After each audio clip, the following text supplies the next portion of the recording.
বলো লা ইলাহা ইল্লাল্লাহ লা ইলাহা ইল্লাল্লাহ লা ইলাহা ইল্লাল্লাহ লা ইলাহা নাই কোনো মাবুদ আল্লাহ ছাড়া বলো নাই কোনো মাবুদ আল্লাহ ছাড়া লা ইলাহা ইল্লাল্লাহ লা ইলাহা ইল্লাল্লাহ লা ইলাহা ইল্লাল্লাহ লা ইলাহা ইল্লাল্লাহ লা ইলাহা ইল্লাল্লাহ লা ইলাহা ইল্লাল্লাহ লা ইলাহা লা ইলাহা ইল্লাল্লাহ মুহাম্মাদুর রাসূলুল্লাহ সাল্লাল্লাহু তাআলা আলাইহি ওয়াসাল্লাম দেখা দাও রাসূলুল্লাহ তুমি কাঁদে আশিক তোমার। সবাই আমার সাথে বলবেন তো, এবার বাচ্চারা জোরে বলবেন, কথা না বলবেন, যা বলি মনোযোগ দিয়ে শুনবেন। সুন্দর একটি আয়াত তেলাওয়াত করেছি, মজার একটি আলোচনা আজকে আপনাদেরকে শোনাবো। যদি আপনারা শুনতে চান শুনবেন তো ইনশাল্লাহ। তাহলে কথা বলা যাবে না। কি বলা যাবে না? কথা বলা যাবে না। মনোযোগ সহকারে শুনবেন। গুরুত্বপূর্ণ একটি আয়াত তেলাওয়াত করেছি, শুনলে ভালো লাগবে। আমার সঙ্গে সবাই নবীর একটি শান বলুন। দেখা দাও রাসূলুল্লাহ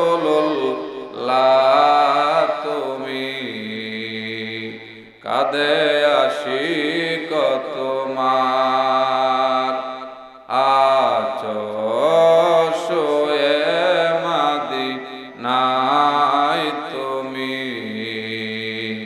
ডেকে নাও রওজা তোমার রাসূলুল্লাহ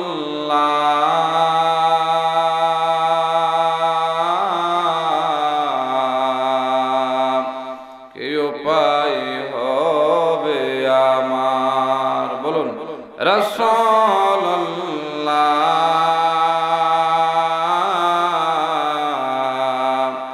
কি উপায় হবে আমার।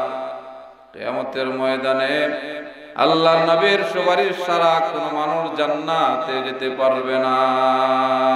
ঠিক না বেটি? নবীর সুপারিশ লাগবে। ওই মদিনার পথের দুলি মাকতাম আমি পেলে শর্মা বলি। ওই মদিনার পথের দুলি মাকতাম আমি পেলে শর্মা বলি। পীরে পেতয় নয়নে নূরের আধার ডেকে নাও রওজা তোমার রাসূলুল্লাহ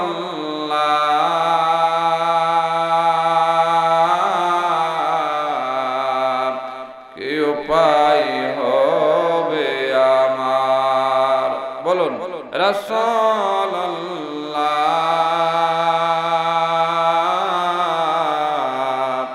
কি উপায় হবে আমার। মরণের চিঠি যখন আসবে আমার কালেমার তালকিন দিও বারে বার। মরণের চিঠি যখন আসবে আমার কালেমার তালকিন দিও বারে বার। প্রাণ ভরে দেখব চেহারা তোমার ডেকে নাও রওজা তোমার রাসূলুল্লাহ,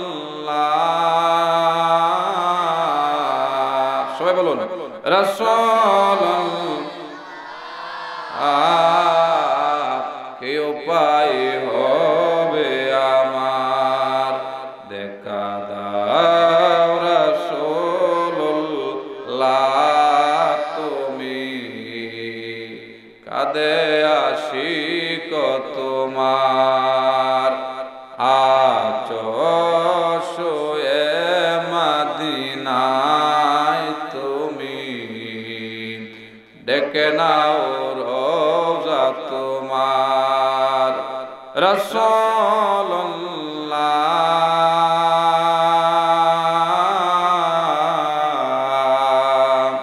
কি উপায় হবে আমার, রাসূলুল্লাহ,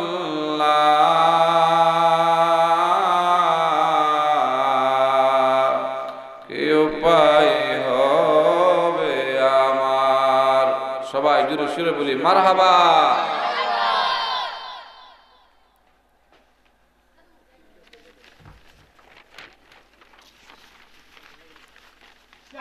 পশ্চিম লয়ারকুল মোহাম্মদ মোসাদ্দর আলী ও মোহাম্মদ আব্দুল আলী সাহেবের বাড়িতে কবরবাসীর স্মরণে প্রথম বার্ষিক সুন্নি মহাসম্মেলনের সভাপতি পীরে কামেল মুকাম্মেল আলহাজ হযরত মাওলানা লুৎফুর রহমান পীর সাহেব গাউসিয়া রহমানিয়া দরবার শরীফ সাতগাঁও শ্রীমঙ্গল, আল্লাহ পাক হুজুরের হায়াতে আলেমে আমলে আল্লাহ যেন বরকত দান করেন। আমরা জোরে সুরে বলি আল্লাহুম্মা আমিন। আমার পূর্বে যিনি অত্যন্ত সুললিত কণ্ঠে আপনাদেরকে সুন্দরভাবে আলোচনা শুনিয়েছেন, আমার অত্যন্ত কাছের মানুষ, সারা বাংলার আলোড়ন সৃষ্টিকারী বক্তা হযরত মাওলানা হাফেজ কারি রাকিব আহমদ আশিকি সাহেব, আল্লাহ পাক ওনার হায়াতের ভিতরে আমলে আলেমের ভিতরে যেন বরকত দান করে। আমরা বলি আল্লাহুম্মা আমিন। প্রধান বক্তা হিসেবে যিনি আলোচনা রেখেছিলেন হযরত মাওলানা রফিকুল ইসলাম রুবেল সাহেব, আরো যিনি ছিলেন হযরত মাওলানা হাফেজ আতাউর রহমান সাহেব, যিনি মাহফিল পরিচালনায় আছেন মোহাম্মদ ইয়াসিন আরাফাত সিরাজি সাহেব। বিশেষ করে আজকের এই মাহফিল যার অক্লান্ত পরিশ্রমে এত সুন্দর আয়োজন করা হয়েছে, হাফেজ কারি মনিরুল ইসলাম শিবলি সহ আমার সামনে অসংখ্য গণিত মুরব্বী বাবারা, যুবক ভাইয়েরা, পর্দার আড়াল থেকে মা বোনরা শুনছেন, সকলের প্রতি আমার আবারও সালাম, আসসালামু আলাইকুম ওয়া রাহমাতুল্লাহি ওয়া বারাকাতুহু। মুরব্বী যারা আছেন আপনারা সামনে আসেন, এদেরকে পিছনে দেন, তোমরা পিছনে হাসাহাসি পিছনে গিয়ে করো, আপনারা সামনে আসেন, মাহফিলের সৌন্দর্য রক্ষা করেন, তোমরা পিছনে যাও। মুরব্বী যারা আপনারা সামনে আসেন। আল্লাহ রাব্বুল আলামিনের দরবারে সামনে আসেন। আল্লাহ রাব্বুল আলামিনের দরবারে আমরা অসংখ্য অগণিত শুকরিয়া জানাই যে আল্লাহ পাক আমাদেরকে আজকের এই মাহফিলে আসার এবং বসার সুযোগ দিয়েছেন। আমরা সকলে একবার জোরে সুরে বলি আলহামদুলিল্লাহ, আর একটু জোরে বলি আলহামদুলিল্লাহ। এই মাহফিল হতে আমরা খুশি না বেজার? জোরে বলতে হবে, খুশি না বেজার? এই মাহফিল হওয়াতে জিন্দা মুর্দাদের লাভ না লস? জোরে বলুন, লাভ। তো আমি আপনাদের সম্মুখে শেষ বেলা একটি আয়াত তেলাওয়াত করেছি। আল্লাহ রাব্বুল আলামিন এই আয়াত থেকে কিছু শোনানোর এবং আপনাদেরকে শোনার তৌফিক যেন দান করেন। আমরা সকলে বলি আল্লাহুম্মা আমিন। আল্লাহ রাব্বুল আলামিন এই আয়াতের ভিতরে কথা বললে তো হবে না, কথা বললে হবে না, যারা কথা বলার ইচ্ছা বাড়িতে চলে যাবে। এটা এখানে কথা বললে বেয়াদবি হবে। কোরআন হাদিসের ভাষায় এটাকে জান্নাতের বাগান বলা হয়েছে। কি কিসের বাগান? জোরে বলেন কিসের বাগান? এটা আদবের খেলাফ। বেয়াদবি করলে অনেক কিছু হতে পারে, লস হতে পারে। এজন্য সাবধান, নীরবে বসেন। আপনাদেরকে একটা আলোচনা শোনাই, ভালো লাগবে, কাজে আসবে। যে আলোচনাটা আমরা প্রত্যেকটা মানুষের জন্য অত্যন্ত গুরুত্বপূর্ণ। এই আলোচনাটার বড় অভাব। আল্লাহ রাব্বুল আলামিন এই আয়াতের ভিতরে দুনিয়ার সব মানুষদেরকে রেখে বলে, শুধু ইমানদার তারা নয়, বেঈমান, ইহুদি, নাসারা, আল্লাহ পাক এক ধর্মের অনুসারীদেরকে ডেকে বলেন না, আল্লাহ রাব্বুল আলামিন দুনিয়ার সব মানুষদেরকে ডেকে বলেন, ইয়া আইয়ুহান নাস। আল্লাহ পাক দুনিয়ার সব মানুষদেরকে ডেকে বললেন, হে মানুষেরা, কুলু মিম্মা ফিল আরদি হালালান তাইয়্যিবা। জমিনের ভিতরে হালাল রিজিক থেকে তোমরা ভক্ষণ করো। কি রিজিক? হালাল। কি রিজিক? হালাল রিজিকের বড় অভাব, ঠিক না বেটি? হালাল রিজিকের বড় অভাব। হালালের ভিতরে কয়জন মানুষ আছে, ঠিক না বেটি? কোন না কোন ভাবে মানুষ হারামের সঙ্গে জড়িত, ঠিক কিনা? কোন না কোন ভাবে ইবাদত বন্দেগী কিভাবে কবুল হবে? কোন না কোন ভাবে মানুষের দেহের ভিতরে হারামের মাল যায়। ওই বান্দার ইবাদত বন্দেগী কখনো আল্লাহর দরবারে কবুল হয় না। কি হয় না? কবুল হয় না। কারণ নবীজি বলেন, قال النبي صلى الله عليه وسلم لا يدخل الجنة جسد غذي بالحرام। বাবাজিরা আমার, নবীজি বলেন, রে দুনিয়ার মানুষেরা, যার দেহের ভিতরে হারামের মাল যাবে, ওই বান্দার দেহটা কখনো জান্নাতে প্রবেশ করবে না। নাউজুবিল্লাহ বলেন। নবীজি বলেন, যার দেহে হারামের মাল যাবে। কিসের মাল? জোরে বলেন, কিসের মাল? হারামের মাল। ভাইজান, এটার বড় অভাব, হালালের বড় অভাব। হালাল রিজিক দেহে না যাওয়ার কারণে আমাদের ইবাদত বন্দেগী আল্লাহর দরবারে কবুল হয় না, ঠিক না বেটি? ইমাম সাহেবের দোয়াও কবুল হয় না। সুৎকুরের ঘরে ইমাম সাহেবের টিফিন যায়, ঠিক না বেটি? কোন না কোন ভাবে যদি ইমামের পেটের ভিতরে হারামের মাল যায়, ইমাম যখন নামাজ পড়ে বলবে, রব্বিরহামহুমা কামা রাব্বায়ানি সগীরা, অথবা বলে, রব্বানা যালামনা আনফুসানা ওয়া ইল্লাম তাগফির লানা ওয়া তারহামনা লানাকুনান্না মিনাল খাসিরিন। রব্বানা আতিনা ফিদ দুনিয়া হাসানাতাও ওয়া ফিল আখিরাহ হাসানাতাও ওয়া কিনা আযাবান নার। এমন দোয়া, যে কোন দোয়া ইমাম যখন নামাজ পড়ে দোয়া করে, মুফাসসিরিনে কেরামগণ বলেন, ইমামের ভিতরে মানুষগুলা হারামের মাল ঢুকায় দেয়, ইমামের দোয়াও এখন আল্লাহর দরবারে কবুল হয় না, ঠিক না বেটি? ইমাম সাহেবরে হালাল যার ঘরে আছে তার ঘরে টিফিন দিতে হয়। হারাম করে ব্যক্তির ঘরে টিফিন দেওয়া যাবে না, দিলে দোয়া কবুল হবে না। কি হবে না? কবুল হবে না। এটার বড় অভাব, এটার বড় অভাব। হারাম করে ব্যক্তি বেশি সময়, বেশি লম্বা সময় নিয়ে ইমামকে রিজিক দেয়, টিফিন দেয়, ঠিক না বেটি? কিন্তু মুফাসসিরিনে কেরামগণ বলেন, মানুষের ভিতরে যেভাবেই হোক যদি হারামের মাল দেহে চলে যায়, এই বান্দার দোয়া আল্লাহর দরবারে কবুল হয় না। বুঝে শুনে ইমাম সাহেব লজিং দিবেন, কোরআন হাদিসের কথা। অনেকে বেজার হতে পারে, এটা কিন্তু বাস্তব, ঠিক না বেটি? আমাদের মহল্লা মহল্লায়, গ্রামে গ্রামে হারামখোর মানুষ আছে, ঠিক না বেটি? হালাল মানুষের বড় অভাব, হালাল মানুষের বড় অভাব। হারামখোর ব্যক্তির অভাব নাই, কিন্তু হালালখোর ব্যক্তির বড় অভাব।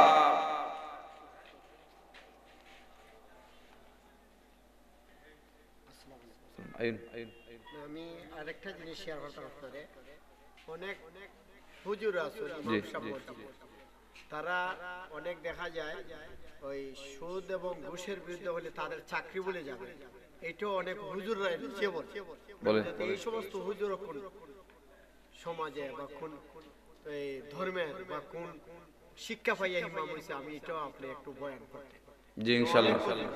জি, যে কি কয়, আমার তো চাকরি চলে যাবে আজকে, আমি যদি ওই ঘুষখোর আর হারামখোরের বিরুদ্ধে বলি মসজিদে যে আমি আসি, ও তো আজকে সভাপতি সব ঘুষখোর সুদখোর, তার বিরুদ্ধে যদি বলি তার চাকরিটা আবার চলে যাবে। জি জি ইনশাআল্লাহ এটা আসবে, আসবে। আমরা সবাই বলি মারহাবা, শুনবেন তো ইনশাআল্লাহ? এই আলোচনা দরকার আছে না নাই?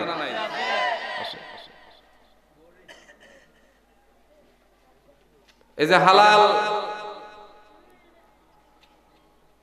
হালাল রিজিক মানুষের দেহে না গেলে কোনো ইবাদত বন্দেগী কবুল হয় না। কি হয় না? কবুল হয় না। নামাজ কবুল হবে না, রোজা কবুল হবে না, হজ যাকাত কবুল হবে না। দেহে যদি বান্দার হারামের মাল ঢুকে যায়, কি ঢুকে যায়? হারামের মাল। তো আমার ভাই বলছেন কয়েকজন কিছু কিছু ইমাম সাহেব আছে যে সুদ এবং ঘুষের আলোচনা জুমায় বয়ানে করতে চায় না, করে না। বাস্তব। কেন করে না? সব ইমাম কিন্তু একরকম না, ঠিক না বেটি? ভিন্ন ধরনের আছে। রিজিকের মালিক আল্লাহ, ঠিক না বেটি? এটা বাস্তব। বহু জায়গায় সুদ এবং ঘুষের আলোচনা করতে যাই ইমামের চাকরির সাথে সাথ চলে গেছে। ইতিহাস আছে বাংলার জমিনে, ঠিক না বেটি? ইতিহাস আছে এমন।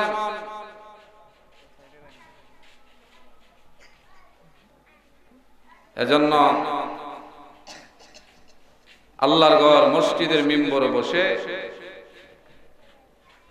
সুদ এবং ঘুষ, হালাল এবং হারাম প্রত্যেকটা বিষয় আলোচনা করতে হবে, ঠিক না বেটি? চাকরি থাকুক বা না থাকুক, ঠিক কিনা? আল্লাহ বলেন লিল্লাহি মুলকুস সামা, লিল্লাহি মুলকুস সামাওয়াতি ওয়াল আরদ। আসমান জমিনের মালিক হচ্ছে আমি আল্লাহ, ঠিক না বেটি? আর একটা আছে, আমা তাদরি নাফসুম মাযা তাকসিবু গাদা। সূরাতুল লুকমানের ভিতরে 22 নাম্বার নামে একটা আয়াত আছে, এর ভিতরে 5টা বিষয় আছে। এর ভিতরে একটা বিষয় বান্দার রিজিকের ব্যাপারে আমার আল্লাহ আনছেন, বান্দারে তোমার রিজিকের জিম্মা আমি আল্লাহর কুদরতি হাতে। তুমি আগামী কাল কোথায় যাইবা, কে খাইবা, রে বান্দা সব কিছু আমার হাতে। বান্দা রিজিক নিয়ে টেনশন করতে হবে না, ঠিক কিনা? রিজিকের মালিক আল্লাহ। এই যে হালাল আর হারাম ইমামের ভিতরে আমরা ঢুকায় দেই, আগের ইমামের দোয়া কবুল হইতো। কেন হইতো? কেন হইতো? তাদেরকে আমরা হালাল রিজিক দিতাম। কি দিতাম? হালাল রিজিক আমরা তাদের সামনে তুলে ধরতাম। এজন্য তাদের দোয়া আল্লাহর দরবারে কবুল হইতো। কি হইতো? এখন আমাদের সমাজে আমরা হারাম করে ব্যক্তির ঘর থেকে আমরা ইমাম সাহেবের সামনে রিজিক তুলে ধরি। কেউ জানে কেউ জানে না, দেহের ভিতরে যায়, তার ইবাদত কবুল হয় না, দোয়া কবুল হয় না। এর বাস্তব প্রমাণ হাজ্জাজ ইবনে ইউসুফ নামে বিশাল বড় এক জালেম, বিশাল বড় এক জালেমের নাম হাজ্জাজ ইবনে ইউসুফ। তার বুদ্ধি ছিল, সে প্রত্যেক মাসের এই তার দেশের বড় বড় আলেম ওলামাদেরকে দাওয়াত করে তার বাড়িতে নিয়ে আসতেন। ইতিহাসের ভিতরে পাওয়া যায়, বাবাজিরা আমার, ইতিহাসের ভিতরে পাওয়া যায় হাজ্জাজ ইবনে ইউসুফ জালেম প্রত্যেক মাসে একবার বড় বড় আলেমদেরকে দাওয়াত দিত, তার বাড়িতে নিয়ে আসতো। আগের দিন রাত্রি বেলা তার বাহিনী দিয়ে মরুভূমিতে পাঠাইয়া উট, বেড়া, বকরি, দুম্বা ডাকাতি করে নিয়ে আসতো। নাউজুবিল্লাহ বলে কি নিয়ে আসতো? উট, বেড়া, বকরি, দুম্বা ডাকাতি করে তার লোকেরা নিয়ে আসতো। অর্থাৎ চুরির মাল, ডাকাতির মাল, অর্থাৎ এগুলা হারাম। চুরি করা হালাল না হারাম? ডাকাতি করা হালাল না হারাম?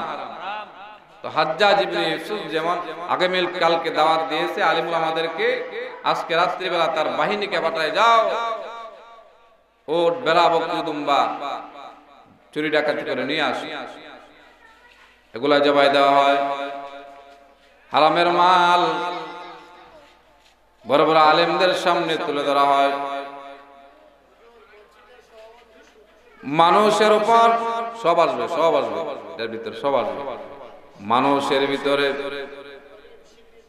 মানুষের সামনে যখন, আলেমদের সামনে যখন এই হারাম রিজিক তুলে ধরত, এবার হাজ্জাজের বিরুদ্ধে তারা বলতো, আল্লাহ, হাজ্জাজ ইবনে ইউসুফ যেইভাবে মানুষদের উপর অন্যায় অত্যাচার জুলুম করে, আল্লাহ হাজ্জাজকে তুমি ধ্বংস করো। ওই সমস্ত আলেমের দোয়া আমার আল্লাহর দরবারে কবুল হইতো না। জোরে কোন নাউজুবিল্লাহ। নবীজি বলেন, আল্লাহর নবীজি বলেন, হারামের মাল যদি বান্দার দেহের ভিতরে যায় 40 দিন পর্যন্ত তার কোনো ইবাদত বন্দেগী কবুল হবে না। কয় দিন? 40 দিন। আর হাজ্জাজ ইবনে ইউসুফ জালেম মাসে একবার দাওয়াত দিত। 40 দিন, অর্থাৎ 40 দিন অতিবাহিত হওয়ার আগে আবার দাওয়াত দিত, সবাই তার বয়ে চলে আসতো। যাওয়ার সময় আলেমরা বলতো, আল্লাহ হাজ্জাজের উপর তুমি আযাব নাযিল করো, হাজ্জাজকে ধ্বংস করে দাও। আল্লাহ কবুল করে না। দেহে হারামের মাল। হাজ্জাজের বন্ধু ডাক দিয়া বলো, হাজ্জাজ, আলিম ওলামা যেইভাবে তোমার বিরুদ্ধে আল্লাহর দরবারে অভিশাপ দেয়, না জানি কোন দিন তুমি ধ্বংস হয়ে যাইবা। হাজ্জাজ ইবনে ইউসুফ বলে, না, আমি ওই অভিশাপ কবুল হওয়ার রাস্তা বন্ধ করে দেই, কারণ তাদের ইতিহাসের ভিতরে আসে, আল্লাহর কোরআন কিতাবে আসে 40 দিন পর্যন্ত তাদের কবুল দোয়া কবুল হয় না। আমি প্রত্যেক মাসে মাসে তাদের দেহের ভিতরে হারামের মাল ঢুকায় দেই। হারামের মাল নিয়ে যখন আল্লাহর দরবারে বলে, আল্লাহ তাকে ধ্বংস করো, আমার আল্লাহ আমাকে ধ্বংস করবে না। তার বিশ্বাস যে হারামের মাল দেহ নিয়ে অভিশাপ দিল কবুল করবে না। ওই জামানায় নেককার বান্দা আছে, হযরত জুবাইর রাদিয়াল্লাহু তাআলা আনহু, ওনাকে দাওয়াত দেয়, তিনি দাওয়াতে আসে না। আল্লাহর নবীর সাহাবী, তিনি দাওয়াত গ্রহণ করে না। জানে সে হারাম করে মানুষ, জানে সে মানুষের উপর অন্যায় করে, অত্যাচার করে, জুলুম করে, বারবার দাওয়াত দেয়, কিন্তু আল্লাহর নবীর সাহাবী হযরত জুবাইর রাদিয়াল্লাহু তাআলা আনহু তিনি গ্রহণ করে না। হঠাৎ একদিন ওনার উপর জুলুম শুরু করে দিল। এমন সময় হযরত জুবাইর রাদিয়াল্লাহু তাআলা আনহু আল্লাহর দরবারে বলে, আল্লাহ তোমার দ্বারা সব কিছু সম্ভব, লিল্লাহি মুলকুস সামাওয়াতি সামাওয়াতি ওয়াল আরদ, আসমান জমিনের মালিক তুমি আল্লাহ। তুমি যদি হাজ্জাজের উপর তোমার কুকুরের আযাবের কুকুর লেলিয়ে না দাও, দুনিয়ার কোন মানুষ তাকে ধ্বংস করতে পারবে না। হে আল্লাহ, আমি আপনার দরবারে অভিশাপ দিলাম গো, হাজ্জাজকে ধ্বংস করে দাও। হাজ্জাজ বলে, আমি ওই দিন দেখেছিলাম নেককার মানুষের দোয়া কিভাবে কবুল হয়। জুবাইর রাদিয়াল্লাহু তাআলা আনহু যে সময় বলছিল, আল্লাহ হাজ্জাজকে তুমি ধ্বংস করে দাও, হাজ্জাজকে ধ্বংস করে দাও, আমার হাজ্জাজ ইবনে ইউসুফ বলে, জুবাইর বলার সঙ্গে সঙ্গে আমার দেহের ভিতরে জ্বর চলে আসছে, তাপ চলে আসছে, এত তাপ যেন মানুষগুলো আমাকে আগুনের ভিতরে বেঁধে রেখে দিয়েছে। যেরকম সুবহানাল্লাহ। হাজ্জাজ বলে, আমি ওই দিন দেখছিলাম যে নেককার মুমিন বান্দার দোয়ার কেমন পাওয়ার। বলছিল, আল্লাহ তুমি তাকে শাস্তি দিতে পারো, দুনিয়ার কোন মানুষ শাস্তি দিতে পারবে না। তার দোয়াটা আল্লাহর দরবারে কবুল হয়ে গেল, কারণ তার দেহের ভিতরে হালালের মাল নিয়ে যখন আল্লাহকে আল্লাহ বলে ডাক দিয়েছে, আমার আল্লাহ হযরত জিবরাইল আমিনকে রেখে বললেন, আমার মুমিন বান্দা যখন দোয়া করে দোয়াটা কবুল করাইবা, দোয়াটা কবুলের লিস্টে তোমরা লেখা নিবা। হাজ্জাজ ওই জোরে জোরে এমন শাস্তি দিয়ে দিয়ে হযরত জুবাইর রাদিয়াল্লাহু তাআলা আনহুর অভিশাপ, ওই সময় সে দুনিয়া ছেড়ে বিদায় হয়ে যায়। যেরকম আলহামদুলিল্লাহ। বড় বড় আলেমদেরকে দাওয়াত দিত, হারামের মাল ঢুকায় দিত। কি দিত? হারামের মাল ঢুকায় দিত। দাওয়াতে না আসলে তার উপর জুলুম, অন্যায়, অত্যাচার করত। এটা হচ্ছে হারাম। আর বান্দার দেহে যদি হালাল যায়, বান্দার দেহে যদি হালাল যায়, হযরত ইমামে আজম আবু হানিফা রাহমাতুল্লাহ আলাইহি, উনি উনার ছাত্র ইমাম আবু ইউসুফ রাহমাতুল্লাহি আলাইহি উনার কাছে চিঠি পাঠাইলেন, ও ইমাম আবু ইউসুফ, বহুদিন হয় তোমার সঙ্গে সাক্ষাৎ হয় না, অমুক দিন তোমার বাড়িতে আসবো। আবু ইউসুফ খুশি হয়ে গেল, উস্তাদ আসতেছে, এই জামানার সবচেয়ে বড় আলেম, সবচেয়ে বড় ইমাম আমার বাড়িতে আসবে। তিনি আনন্দিত হয়ে বাজারহাট নিয়ে আসলেন, বিভিন্ন জিনিস নিয়ে আসলেন। ইমাম আবু হানিফা রাহমাতুল্লাহ আলাইহি উনি উনার বাড়িতে চলে আসলেন। ইমাম আবু ইউসুফ তার মেয়েকে বললেন, মা, আজ এমন একজন নেককার ব্যক্তি আমার ঘরে আসবে, তার জন্য ভালো করে রান্না করবা, সুস্বাদু করে রান্না করবা, কে যেন সে তৃপ্তি পায়। রান্না বান্না হয়ে শেষ, রাত্রিবেলা সে নামাজের পর ইমাম আবু হানিফার সামনে ভাত নিয়ে আসা হলো, তরি তরকারি সব নিয়ে আসা হলো, অর্থাৎ 4-5 জনের খানা ইমাম আবু হানিফার সামনে রাখা হয়েছে। ইমাম আবু ইউসুফ উনার প্লেটে বেড়ে দেয়। উনি উনার সুন্নত তরিকায় তিনি খেতে লাগলেন। ইতিহাসে পাওয়া যায় 4-5 জনের খানা ইমাম আবু হানিফা একাই খেয়ে ফেলেছে। কয়জনের খানা? 5 থেকে 6 জনের খানা ইমাম আবু হানিফা একা খেয়ে ফেলে। এবার মেয়েটা জিজ্ঞেস করে, বাবা, ও বাবা, তুমি না বলছো এই জামানার সবচাইতে বড় আলেম, সবচাইতে বড় আলেম, উনি কি নবীর সুন্নত তরিকা জানে না? উনি কি নবীর সুন্নত তরিকা জানে না? কিভাবে খেতে হয়? পেটের 3 ভাগের 1 ভাগ খালি রাখতে হয়। কিন্তু উনি 5 থেকে 6 জনের খানা একাই খেয়ে ফেললেন। ইমাম আবু ইউসুফ রাহমাতুল্লাহ আলাইহি বলে, মা, বলো না, যদি শুনতে পাই তাহলে শরম পাবো, লজ্জা পাবো। রাত শেষ হয়ে গেল।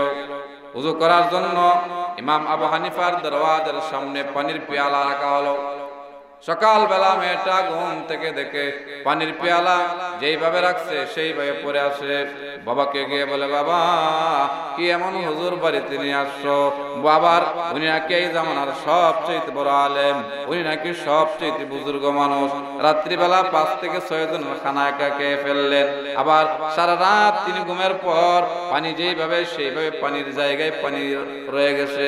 বুঝলাম না আপনার এই পীর সাহেব কি ফজর নামাজ কি পড়ে নাই?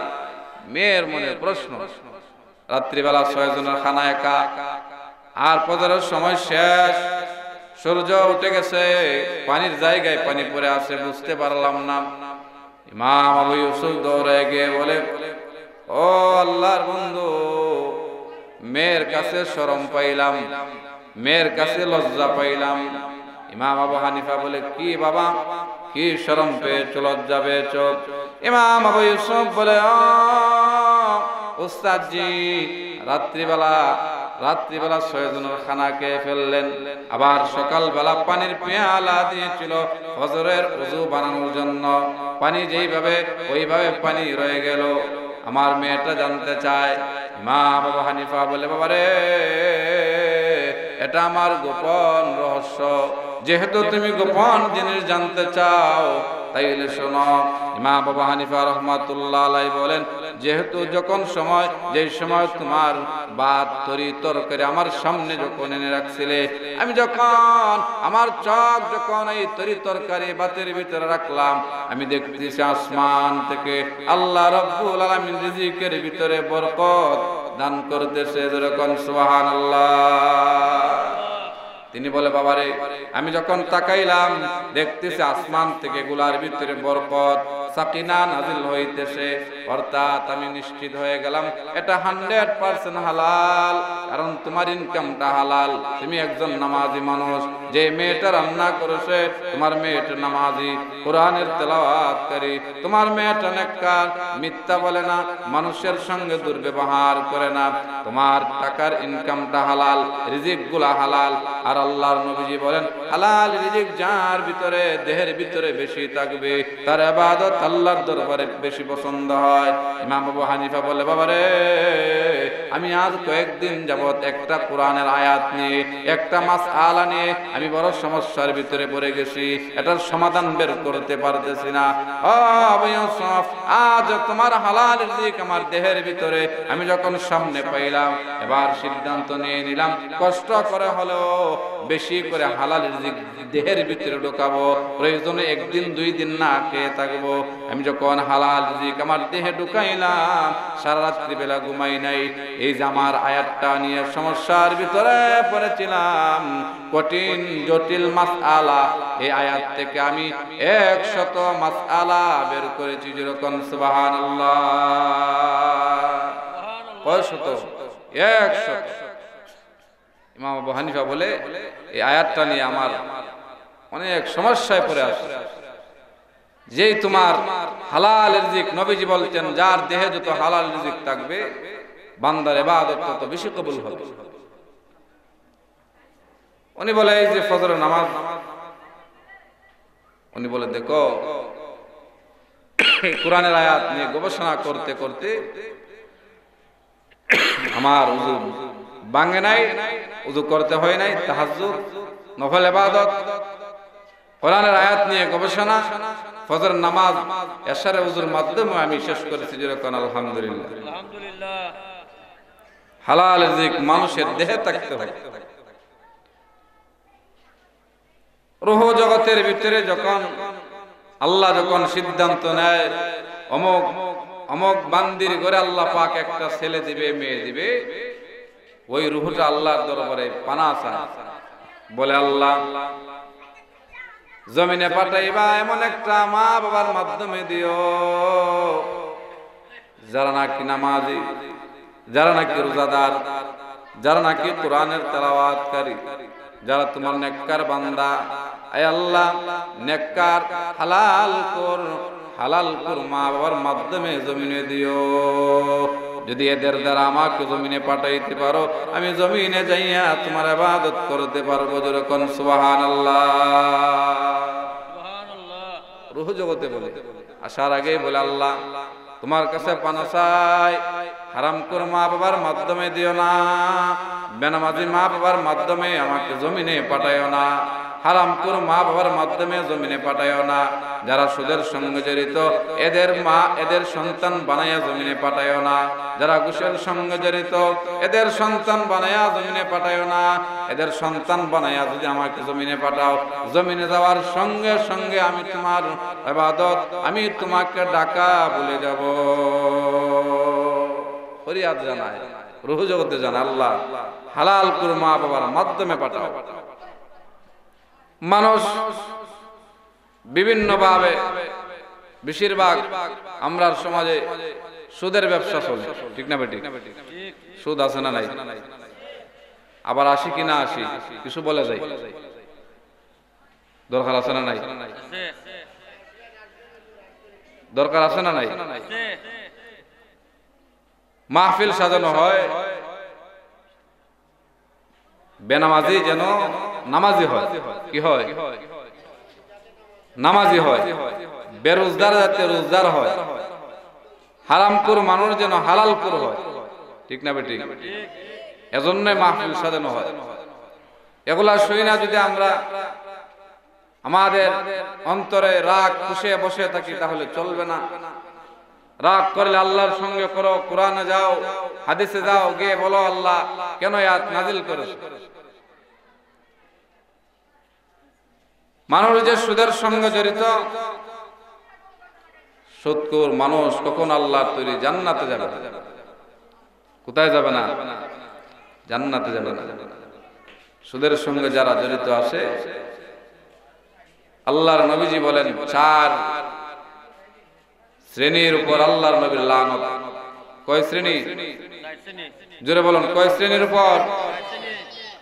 লানা রাসূলুল্লাহ, নবীজি বলেন লানা রাসূলুল্লাহ, লানা রাসূলুল্লাহি সাল্লাল্লাহু আলাইহি ওয়াসাল্লাম আরবাতুন হাক্কুন আলাল্লাহ, আল্লাহ ইদখিলাহুমুল জান্নাতা ওয়া লা ইযিকুহুম নাঈমা, মুদমিনুল খামর, আকিলার রিবা ওয়া আকিল মালিল ইয়াতীম বিগাইরি হাক্কি ওয়াল আকুল ওয়ালিদাইহি।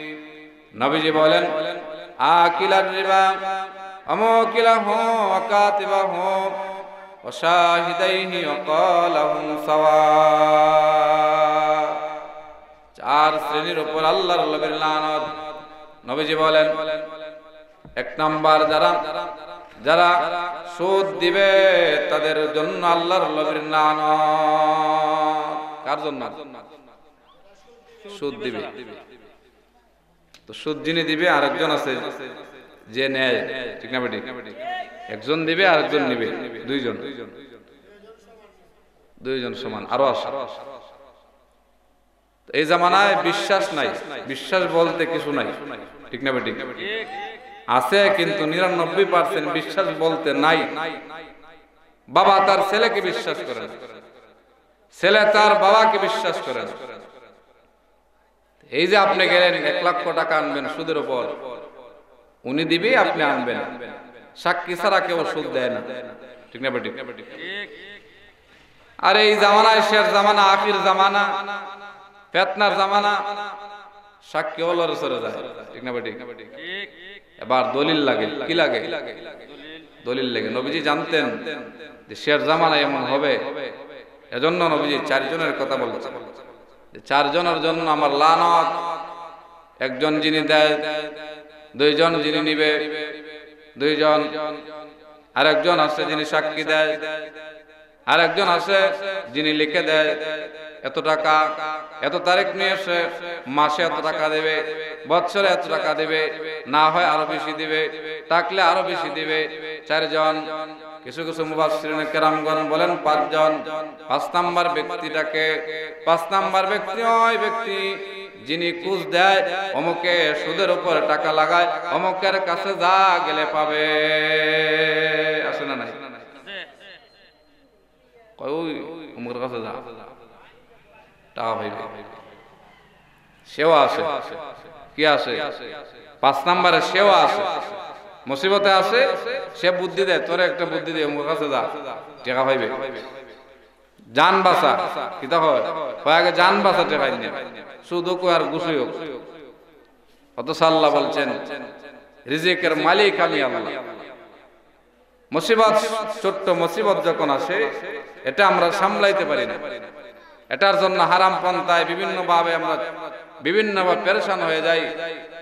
আল্লাহ পাক এটা থেকে উদ্ধার করে আরো একটু বড় মুসিবত দেয়। আর যদি বান্দা এটার উপর আল্লাহর শুকরিয়া আদায় করে এটাকে মুসিবত নিয়ে বসে থাকে, আল্লাহ পাক উদ্ধার করে বড় মুসিবত দেয় না। 5 নাম্বারকে যে বলে দেয় অমুকের কাছে যা, অমুকের বাড়িতে যা, মহিলারাও লাগায়, আছে না নাই? মহিলারাও সুদ লাগায়, এই নামও পরিবর্তন হয়েছে, ঠিক না বেটি? নাম পরিবর্তন হয়েছে, ইন্টারেস্ট ফুতেও লাগায়। আবার আমরা এদিকে বলে লগ্নি লাগায়, কিতা লাগায়? লগ্নি লাগায়, মহিলারা লাগায়। আমার ওইখানে একটা লোক আছে, তিনি বলে আমি টাকা লাগাই, কি লাগাই? সুদ মুখে নেয় না, অর্থাৎ সুদ মুখে নিলে গুনাহ, লগ্নি মুখে নিলে সওয়াব। তাদের মনে, কার মনে? তারার মনে সুদ মুখে নিলে গুনাহ, লগ্নি মুখে নিলে ভালো, টাকা লাগাই এটা মুখে নিলে ভালো, ইন্টারেস্ট আসতেছে এটা নিলে ভালো। তাদের মনে, কার মনে? তাদের মনে। অর্থাৎ গুড়ায় গাড়াইয়া এক, ঠিক না বেটি? তারা নেই। এই যে সুদের টাকা, নবীজি বলেন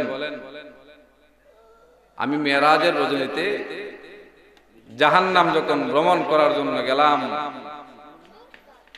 জিবরাইল আমিন বললেন ইয়া রাসূলুল্লাহ এদিকে তাকান, দেখেন আল্লাহ পাক কেমন শাস্তি দিচ্ছে। নবীজি বলেন, জিবরাইল আমিন বললেন ইয়া রাসূলুল্লাহ দেখেন এই দিক দিয়ে। আল্লাহর নবীজি বলেন তাদের দেহটা এত বিশাল, দেহটা এত বিশাল, আর বিশাল বড় বড় অজগর সাপ তার দেহের ভিতরে লেগে আছে।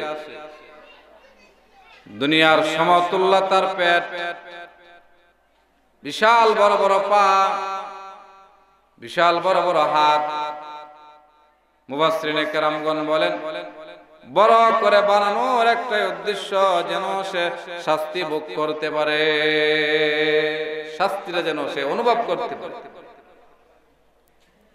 নবীজি বলেন আমি যখন তাকাইলাম আমি দেখতেছি তার পেটের ভিতরেও সাপ, বাহিরেও সাপ, তাকে শুধু দংশন করে আর সে কান্না করে। সে সাপদেরকে বলে সাপ রে আমি কি করলাম তোদের সঙ্গে, আমি তো তোদের সঙ্গে এমন কোন ব্যবহার করি নাই, তোরা আমাকে এইভাবে দংশন করবে। এবার সাপ ওই ব্যক্তিটাকে জানায় দেয় আমরা সাপ না, তোমার হারামের মাল। কিসের মাল? হারামের মাল। হারামের মাল অর্থাৎ সুদের মাল, ঘুষের মাল। নবীজি বলেন ইযা যাহারাজ জিনা ওয়াল রিবা ফি ক্বরিয়াতিন ফাকাদ আহাল্লু বিআনফুসিহিম আযাবাল্লাহ। তিনটা কাজ যেই শহরে হয়, যেই এলাকায় হয়, যেই বাড়িতে হয়, যেই মহল্লায় হয়, যেই ঘরে হয়, ওই ঘরে আল্লাহর পক্ষ থেকে আযাব নাযিল হয়। জোরে কোন নাউযুবিল্লাহ। তিনটা কাজ। 1 নাম্বার জিনা যেই ঘরে হয়, জিনা যেই মহল্লায় হয়, জিনা যেই শহরে হয়। 2 নাম্বার যেই মহল্লায়, যে এলাকায়, যে ঘরে সুদ হয়, সুদ খাওয়া হয়। 3 নাম্বার যে এলাকায়, যে মহল্লায়, যে ঘরে ঘুষ খায়।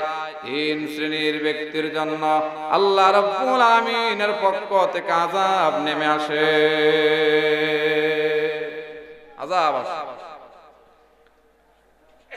হালাল কুরের যেমন অভাব, হারাম কুরের যেমন অভাব নাই, শের জামানায় জিনা কুরের অভাব নাই। ঠিক না বেটি? এটা একটা রোগ। জিনা বড় একটা রোগ, একটা মারাত্মক একটা রোগ। স্ত্রী আছে তারপরেও জেনা করে বেড়ায়, আছে না নাই? এদেরও শাস্তি আছে। নবীজি বলেন স্বামী তার জেনা করে, পুরুষরা থাকবে এক কাতার, মহিলা থাকবে এক কাতার। এবার তার স্ত্রী দেখবে তার স্বামী জানাকুরের কাতারে দাঁড়িয়ে আসে। কার কাতারে? জানাকুরের কাতারে। তার শ্বশুর দেখবে, তার শাশুড়ি দেখবে, তার শালা শালি দেখবে, তার মা বাবা দেখবে, বন্ধু বান্ধব দেখবে। দুনিয়ায় তার ছেলে আসে, মেয়ে আসে, তার স্ত্রী আসে, শ্বশুর বাড়ি আসে, তারপরেও সে জানাকুরের কাতারে কিয়ামতের ময়দানে দাঁড়িয়ে আসে। আল্লাহর নবীজি বলেন এবার তারা জিজ্ঞেস করবে, মেয়েটা জিজ্ঞেস করবে, তুমি না দুনিয়ায় আমার স্বামী ছিলা? আরেকজন বলবে, তুমি না দুনিয়ায় আমার দুলাভাই ছিলা? আরেকজন বলবে, তুমি না দুনিয়ায় আমার মেয়ের জামাই ছিলা? আরেকজন বলবে, তুমি না আমার বন্ধু ছিলা? আমরা তো জানতাম তুমি জেনায় লিপ্ত হও নাই, তাহলে আজ কেন জানাকুরের কাতারে দাঁড়িয়ে আসো? ফেরেশতারা জিজ্ঞেস করবে, গোপনে গোপনে দুনিয়ায় সে জানা করে বেড়াইতো, স্ত্রী থাকার পরেও, শ্বশুর বাড়ি থাকার পরেও, ছেলে মেয়ে থাকার পরেও। এজন্য আল্লাহ রাব্বুল আলামিন কিয়ামতের ময়দানে জানাকুরের কাতারে দাঁড় করিয়ে দিয়েছে। যেরকম নাউজুবিল্লাহ। ওই দিন লাগবে কেমন? ওই দিন লাগবে কেমন যে আপনার বউ যখন বলবে, কি ব্যাপার এই লাইনে কেন? সামনে বড় করে লেখা থাকবে এটা জানাকুরের লাইন, একদিকে লেখা থাকবে জানাকারিনীর লাইন, একদিকে লেখা থাকবে বেনামাজির লাইন, একদিকে লেখা থাকবে সুদখোরের লাইন। মানুষ লাইন ধরবে। ওই দিন লাগবে কেমন? যেই দিন আপনার স্ত্রী বলবে, স্বামী গো কি ব্যাপার এই লাইনে কেন? আবার কিছু মহিলা আছে, তারা স্বামী আছে, তার ছেলে মেয়ে আছে, শ্বশুর শাশুড়ি আছে, সব কিছু আছে, গিয়ে দেখবে তারাও জানাকারিনীর কাতারে দাঁড়িয়ে আছে। আছে না নাই? এমন মহিলা আছে না নাই? জামাইরে ভালোবাসেন, জামাইয়ের বাইরে ভালো লাগে, জামাইয়ের বন্ধুরে ভালো লাগে, ঠিক না বেটি? তো জামাইয়ের বন্ধুরে ভালো লাগার কিছু সমস্যা জামাইরও আছে। আমার বউ, আমার স্ত্রী, আমার বন্ধুর সঙ্গে পরিচয় কেন করাবো, ঠিক না বেটি? স্ত্রী আমার, আমি আমার স্ত্রীর নাম্বার কেন দেব? আমার বন্ধুরা আসবে অমুক জায়গায়, আমি আমার স্ত্রীকে কেন নিয়ে যাব? সমস্যা আছে না নাই? সমস্যা এভাবে হবে। পার্কে যায়, সেও বউ নিয়ে আসে, স্ত্রী নিয়ে আসে, সেও যায়। তো মহিলা দেখে আমার স্বামীর চাইতে আমার স্বামীর বন্ধুর চেহারা সুন্দর, দেখতে ভালো, টাকা পয়সাও আসে, তো কাম কেয়ালির বসে নাম্বার নেয়, হাসতে হাসতে নাম্বার নেয়। ইতিহাসে পাওয়া যায়, পত্রিকায় পাওয়া যায়, বহু বন্ধুর সঙ্গে তার স্ত্রী চলে গেছে, ঠিক না বেটি? মোবাইলে পাওয়া যায়। এটার জন্য তার স্বামী দায়ী আছে। আপনার স্ত্রী আপনার বন্ধুর সঙ্গে কেন পরিচয় করাবেন? কি লাভ? তো বলতেছিলাম, জেনা যারা করে এ জামানায় মানুষ যেমন নামাজের গুনাহকে গুনাহ মনে করে না, রোজার গুনাহকে গুনাহ মনে করে না, হারাম অকুরের গুনাহকে গুনাহ মনে করে না, জেনাও একটা রোগ, রোগে পরিণত হয়েছে। এই জেনাকেও মানুষ কি করে না? গুনাহ মনে করে না, ঠিক না বেটি? স্বামী মেয়ের সঙ্গে জেনা করে, স্ত্রী তাক আরেক পুরুষের সঙ্গে জেনা করে, সমান সমান। ছোট্ট একটা কৌতুক বলি, সমান সমান কিভাবে? আল্লাহ পাক কোরআন আয়াত নাযিল করেছেন, ভালোর জন্য ভালো, খারাপের জন্য খারাপ, মুমিনের জন্য মুমিনা, সুর যারা তাদের জন্য সুন্নি, ডাকাত যারা তাদের জন্য ডাকাতনি মেয়ে। এইভাবে একটা আয়াত আছে, লম্বা আয়াত। তো এক ধনবান ব্যক্তির সন্তানকে বিয়ে করাবে, টাকা পয়সার অভাব নাই।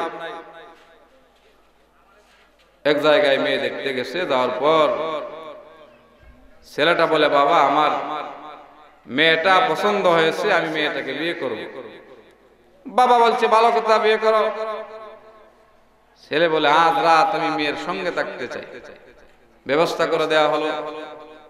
সকালবেলা বলে বাবা আমি ওই মেয়েকে বিয়ে করব না, টাকা পয়সা আছে, টাকা পয়সা দিয়ে সমস্যার সমাধান। আরেক বাড়িতে গেল, এই বাড়িতেও বলে বাবা মেয়ে পছন্দ হয়েছে, আমি মেয়েকে বিয়ে করব। শর্ত হলো আজ রাত আমি ওই মেয়েটার সঙ্গে থাকবো। ব্যবস্থা করা হলো। সকালবেলা একই কাহিনী বলে আমি মেয়েকে বিয়ে করব না। ধনবান বাবা, ধন দৌলতের অভাব নাই, টাকা পয়সা দিয়ে সমস্যার সমাধান। এইভাবে 6 বার, কবার জোরে বলুন, কয়বার? 6 বার। 7 নাম্বার মেয়েটার কাছে যখন গেল, রাত্রিবেলা যাওয়ার পর বলে, রাত্রিবেলা যাওয়ার পর যখন মেয়েটার শরীরে হাত দিতে যায়, মেয়েটা বলে না, তোমার সঙ্গে না আমার বিয়ে হতে চলেছে, বিয়ে শাদী হওয়ার পর আমরা এমন কাজে লিপ্ত হব। এমন সময় সকালবেলা ঘুম থেকে উঠে বলে বাবা আমি ওই মেয়েটাকেই বিয়ে করব। ব্যবস্থা হলো। বাসর করে যাওয়ার পর এই ছেলেটা জিগায়, আমি তো তোমাকে বিয়ে করলামই না, তুমি ওই দিন না কেন করছিলে? ছেলেটা জিগায়। মেয়েটা বলে না করার কারণ,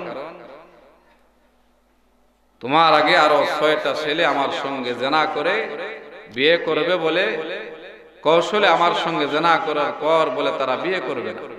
কয়টা ছেলে? 6টা ছেলে। 6টা। আর ছেলেটা কয়টা মেয়ের সঙ্গে থাকছে? 6টা। সমান সমান, ঠিক না বেটি? সমান সমান। কেউ যদি বিশ্বাস না করে তার ঈমান থাকবে না, কারণ এটা আল্লাহর কোরআনের ভিতরে আছে। কার ভিতরে আছে? কোরআনের ভিতরে আছে। কোরআনের আয়াত যদি কেউ অস্বীকার করে সে সঙ্গে সঙ্গে কাফের হয়ে যাবে। কি হয়ে যাবে? কাফের। কেউ যদি মনে মনে বলে না এটা হতে পারে না, বিশ্বাস করি না, কোরআনে আছে। কোথায় আছে? কোরআনে আছে। অনেক মানুষ দেখবেন, আমরা গাঁও গ্রামের ভাষায় বলি বেকল, বলে না, তার তেমন বেশভূষ নাই, ছেলেটা ভালো। ছেলেটা কি ভালো, কোন যায় ঝামেলাত নাই, মেয়েদের শখ করে নাই, মোবাইল সোবাইল কিছু নাই। দেখা যায় তার স্ত্রী পরে ভালো, ঠিক না বেটি? কেন ভালো পরে? কারণ সে কোনোদিন কোন মেয়ের সঙ্গে জেনা করে নাই, অত্যাচার করে নাই, ব্যভিচার করে নাই। এজন্য আল্লাহ রাব্বুল আলামিন ওই ছেলেটার জন্য হালাল একটা মেয়ে তার কপালে এনে দেয়। আর যদি কোন যুবক মেয়েদের সঙ্গে মেলামেশা করে, 100% এটা কোরআনের ভিতরে আছে। আল্লাহর লীলা খেলা বুঝা বড় দেয়। 100% যদি কোন যুবক 2টা মেয়ের সঙ্গে জেনা করে, বিয়ে না করে, তার স্ত্রী নিঃসন্দেহে 2টা পুরুষের সঙ্গে জেনা করে আসছে। আল্লাহর কোরআনের ভিতরে দেখবেন, যে যেমন তার বউ তেমন। চামড়া সাদা কালা হতে পারে, কি হতে পারে? চামড়া সাদা কালা হতে পারে, কিন্তু আপনি যেমন স্ত্রী তেমন, ঠিক না বেটি? বিশ্বাস হয় কি হয় না? জোরে বলুন, বিশ্বাস আছে না নাই? একটু দূর সে পড়েন, আল্লাহুম্মা সাল্লি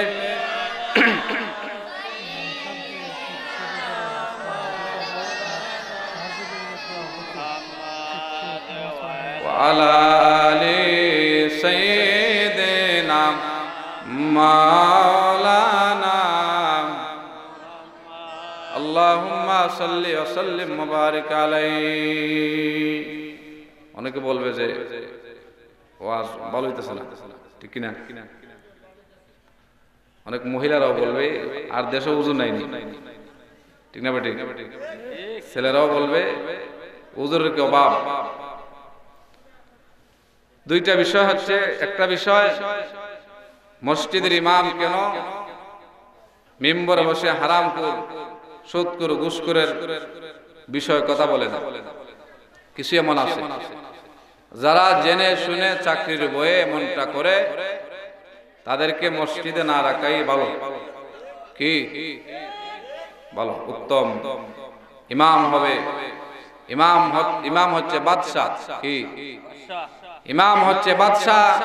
মিম্বরে বসে সব কিছু বলতে হবে, চাকরি থাকুক বা না থাকুক, চাকরি থাকুক বা না থাকুক। তাকওয়াবান ইমাম রাখার সময় দেখবেন তার দাড়ি কতটুকু লম্বা, তার ভিতরে সুন্নত আছে না নাই। নবীর সুন্নত না থাকলে তার ভিতরে তাকওয়া নাই। নবীর সুন্নত তার ভিতরে থাকতে হবে। কি থাকতে হবে? সুন্নত থাকতে হবে। দাড়ি লম্বা হতে হবে। ইমামের দাড়ি লম্বা থাকবে, এটা স্বাভাবিক, থাকতেই হবে। কোরআনের তেলাওয়াত সহিহ হতে হবে, ঠিক না বেটি? অনেকের কোরআনের তেলাওয়াত সহিহ না, বহু ইমাম আছে, বহু ইমাম আছে। কোরআনের তেলাওয়াত নামাজের কিছু শর্ত আছে, এর ভিতরে একটা কোরআনের তেলাওয়াত সহিহ হওয়া। কি হওয়া? কোরআনের তেলাওয়াত অশুদ্ধ পড়লে নামাজ হবে না, নামাজ হবে না। কিয়ামত পর্যন্ত নামাজ পড়লে নামাজ হবে না। আল্লাহর কোরআন পড়তে পারে না, আল্লাহর কোরআন সহিহ শুদ্ধ হয় না, তার নামাজ হবে না। 2 নাম্বার, যারা সুদের সঙ্গে জড়িত আছে, সে যেই হোক, ঘুষের সঙ্গে সুদের সঙ্গে জড়িত আছে, তাকে যদি গ্রামের মানুষরা মিলে তাকে সভাপতি বানায়, তার মতো অপরাধী তারাও অপরাধী। ভালো মানুষকে, নামাজি মানুষকে সভাপতি বানাবেন। কাকে বানাবেন? নামাজি মানুষকে। নামাজি মানুষকে সেক্রেটারি দিবেন, কেশিয়ারি দিবেন, সভাপতিত্ব দিবেন, মসজিদের উন্নতি হবে। বাংলাদেশের ভিতরে 100%-এর ভিতরে 90% সভাপতি সুদের সঙ্গে জড়িত আছে। কিছু আছে 10% আছে ভালো, 10% ভালো মানুষও জমিনে আছে, ঠিক না বেটি? আল্লাহর এই জমিনে ভালো মানুষও আছে। সব মানুষ গুনাহ করে, একটা মানুষ যদি আল্লাহ আল্লাহ করে, নবীজি বলেন আল্লাহ পাক ওই সময়ও আসমান রেখে দিবেন। আর যেই দিন ওই ব্যক্তিটাও আল্লাহ বলা বন্ধ করবে, আল্লাহ জমিন ছেড়ে দিবেন, মাটি উপরে চলে যাবে, জমিন নিচে আসবে, তলার মতো উড়তে থাকবে, কিয়ামত হয়ে যাবে। মসজিদের সভাপতির জন্য সুদখোর না হয়। অনেকে আছে যে মসজিদের টাকা জমা দিলে সুদে লাগায়। আমার জানা মতে আছে, আমি পাইছি এমন। এদেরকে রাখা যাবে না।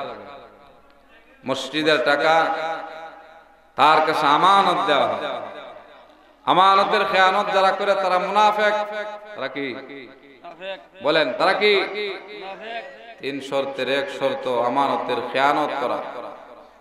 আমানতের খেয়ানত যারা করবে, আল্লাহর নবীর ভাষায়, কোরআন হাদিসের ভাষায় তারা মুনাফিক।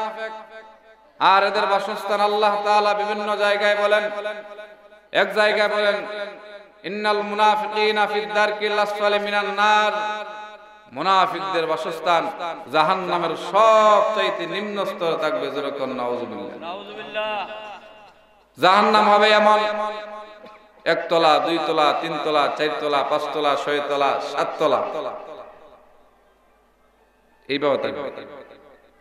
আগুন নিচ থেকে উঠবে, তো সবার নিচে বেশি আগুন থাকবে, বেশি তাপ, বেশি ভয়ানক থাকবে।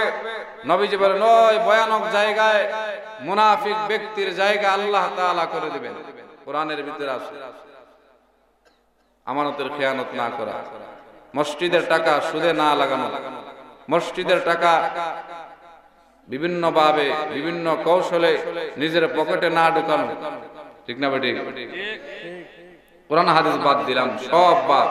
আপনার নিজের বিবেক কি বলে, ঠিক না বেটি? বিবেককে জিজ্ঞাসা করেন, কেন আমি এই মসজিদের টাকা বিভিন্ন ভাবে বিভিন্ন কৌশলে বিভিন্ন দিক দেখিয়ে আমার পকেটে নিয়ে আসবো? সব বাদ। কোরআন হাদিস বাদ দিলাম, মানুষের বিবেক দিয়ে ভেবে দেখেন মসজিদের ভিতরে যদি সভাপতি যদি সুদখোর হয়, কেমন উন্নতি হবে বলেন? গুনাহ হবে। এর ভিতরে আপনারাও আছেন, আপনারা বলতে যারা বানায় তারাও আসে, ঠিক না বেটি? ভালো মানুষকে কি করা? নির্বাচন করা। ভালো মানুষকে নেতা বানান। সমাজ, ঘর, বাড়ি, দেশ, এলাকা উন্নতি হবে, ঠিক না বেটি? ভালো মানুষের হাতে নেতৃত্ব দিবেন, সে যেই হোক, গরিব হোক, দিয়ে দেখবেন বান্দার দ্বারাই আল্লাহ পাক অনেক কিছু করা। কত জালেম শাসক আসে, কত জালেম বিচারক আসে, বিচার করার সময় টাকা ছাড়া বিচার করতে চায় না, আছে না নাই? আমরার দেশে আছে, আপনার দেশে নাই, আমরার দেশে বেশি আছে এগুলা। নবীজি বলেন আল্লাহ পাকের আরশের ছায়া ছাড়া আর কোনো ছায়া থাকবে না। ওই দিন আল্লাহ পাক এই ছায়ার ভিতরে মানুষকে নিয়ে আসবেন। এর ভিতরে এক নাম্বার যারা নেককার শাসক। কি শাসক? নেককার শাসক মানে নেতা, মুরব্বী। শাসক মানে কি? গাঁও গ্রামের ভাষায় মুরব্বী বলা হয়, নেতা বলা হয়, পঞ্চায়েতের সর্দার বলা হয়। সেও যদি ভালো হয়, ভালোভাবে তার পঞ্চায়েতকে চালাইতে পারে, তার বাড়িটাকে, তার এলাকাটাকে সঠিকভাবে চালাইতে পারে, আল্লাহর নবীজি বলেন কিয়ামতের ময়দানে যখন সূর্যটা মাথার কাছে চলে আসবে, ওই দিন আল্লাহ পাক তাকে টান দিয়ে আইনা আল্লাহর আরশের ছায়ার নিচে ঢুকাইয়া ছায়ার তলে দিবেন। যেরকম সুবহানাল্লাহ। লাভ না লস? লাভ। নেককার মানুষের সব মতে লাভ, নামাজি ব্যক্তির সব মতে লাভ, হালাল করে মানুষের সব দিক দিয়ে লাভ, লস নাই। মরলেও লাভ, মরলেও বলে সে নামাজি ছিল, মরলেও বলে সে রোজাদার ছিল, রমজান আসলে তার কথা মনে হয়, ঠিক না বেটি? বলে কতদিন সে সেহরির সময় উঠতে পারে নাই, তাও রোজা ভাঙে নাই, আছে না নাই? রোজা আসলেই তার কথা মনে হয়, ঈদের নামাজে গেলে তার কথা মনে হয়, জুমায় গেলে মনে হয় সে নামাজ পড়তো। আর বদকার যারা, বেনামাজি যারা, তাদের কি অবস্থা? তাদের কথা কেউ মনে করবে না, মনে হবে না। তাদের কথা কারা মনে করবে? যারা মদের আড্ডায় যাইতো, গিয়ে দেখবে সে নাই, সে বলে অমুক থাকলে আসতো, ঠিক না বেটি? বন্ধু গেছে আমার, বন্ধু আসতো, বন্ধু নাই, গুনার সাথী নাই, গুনার সাথী চলে গেছে।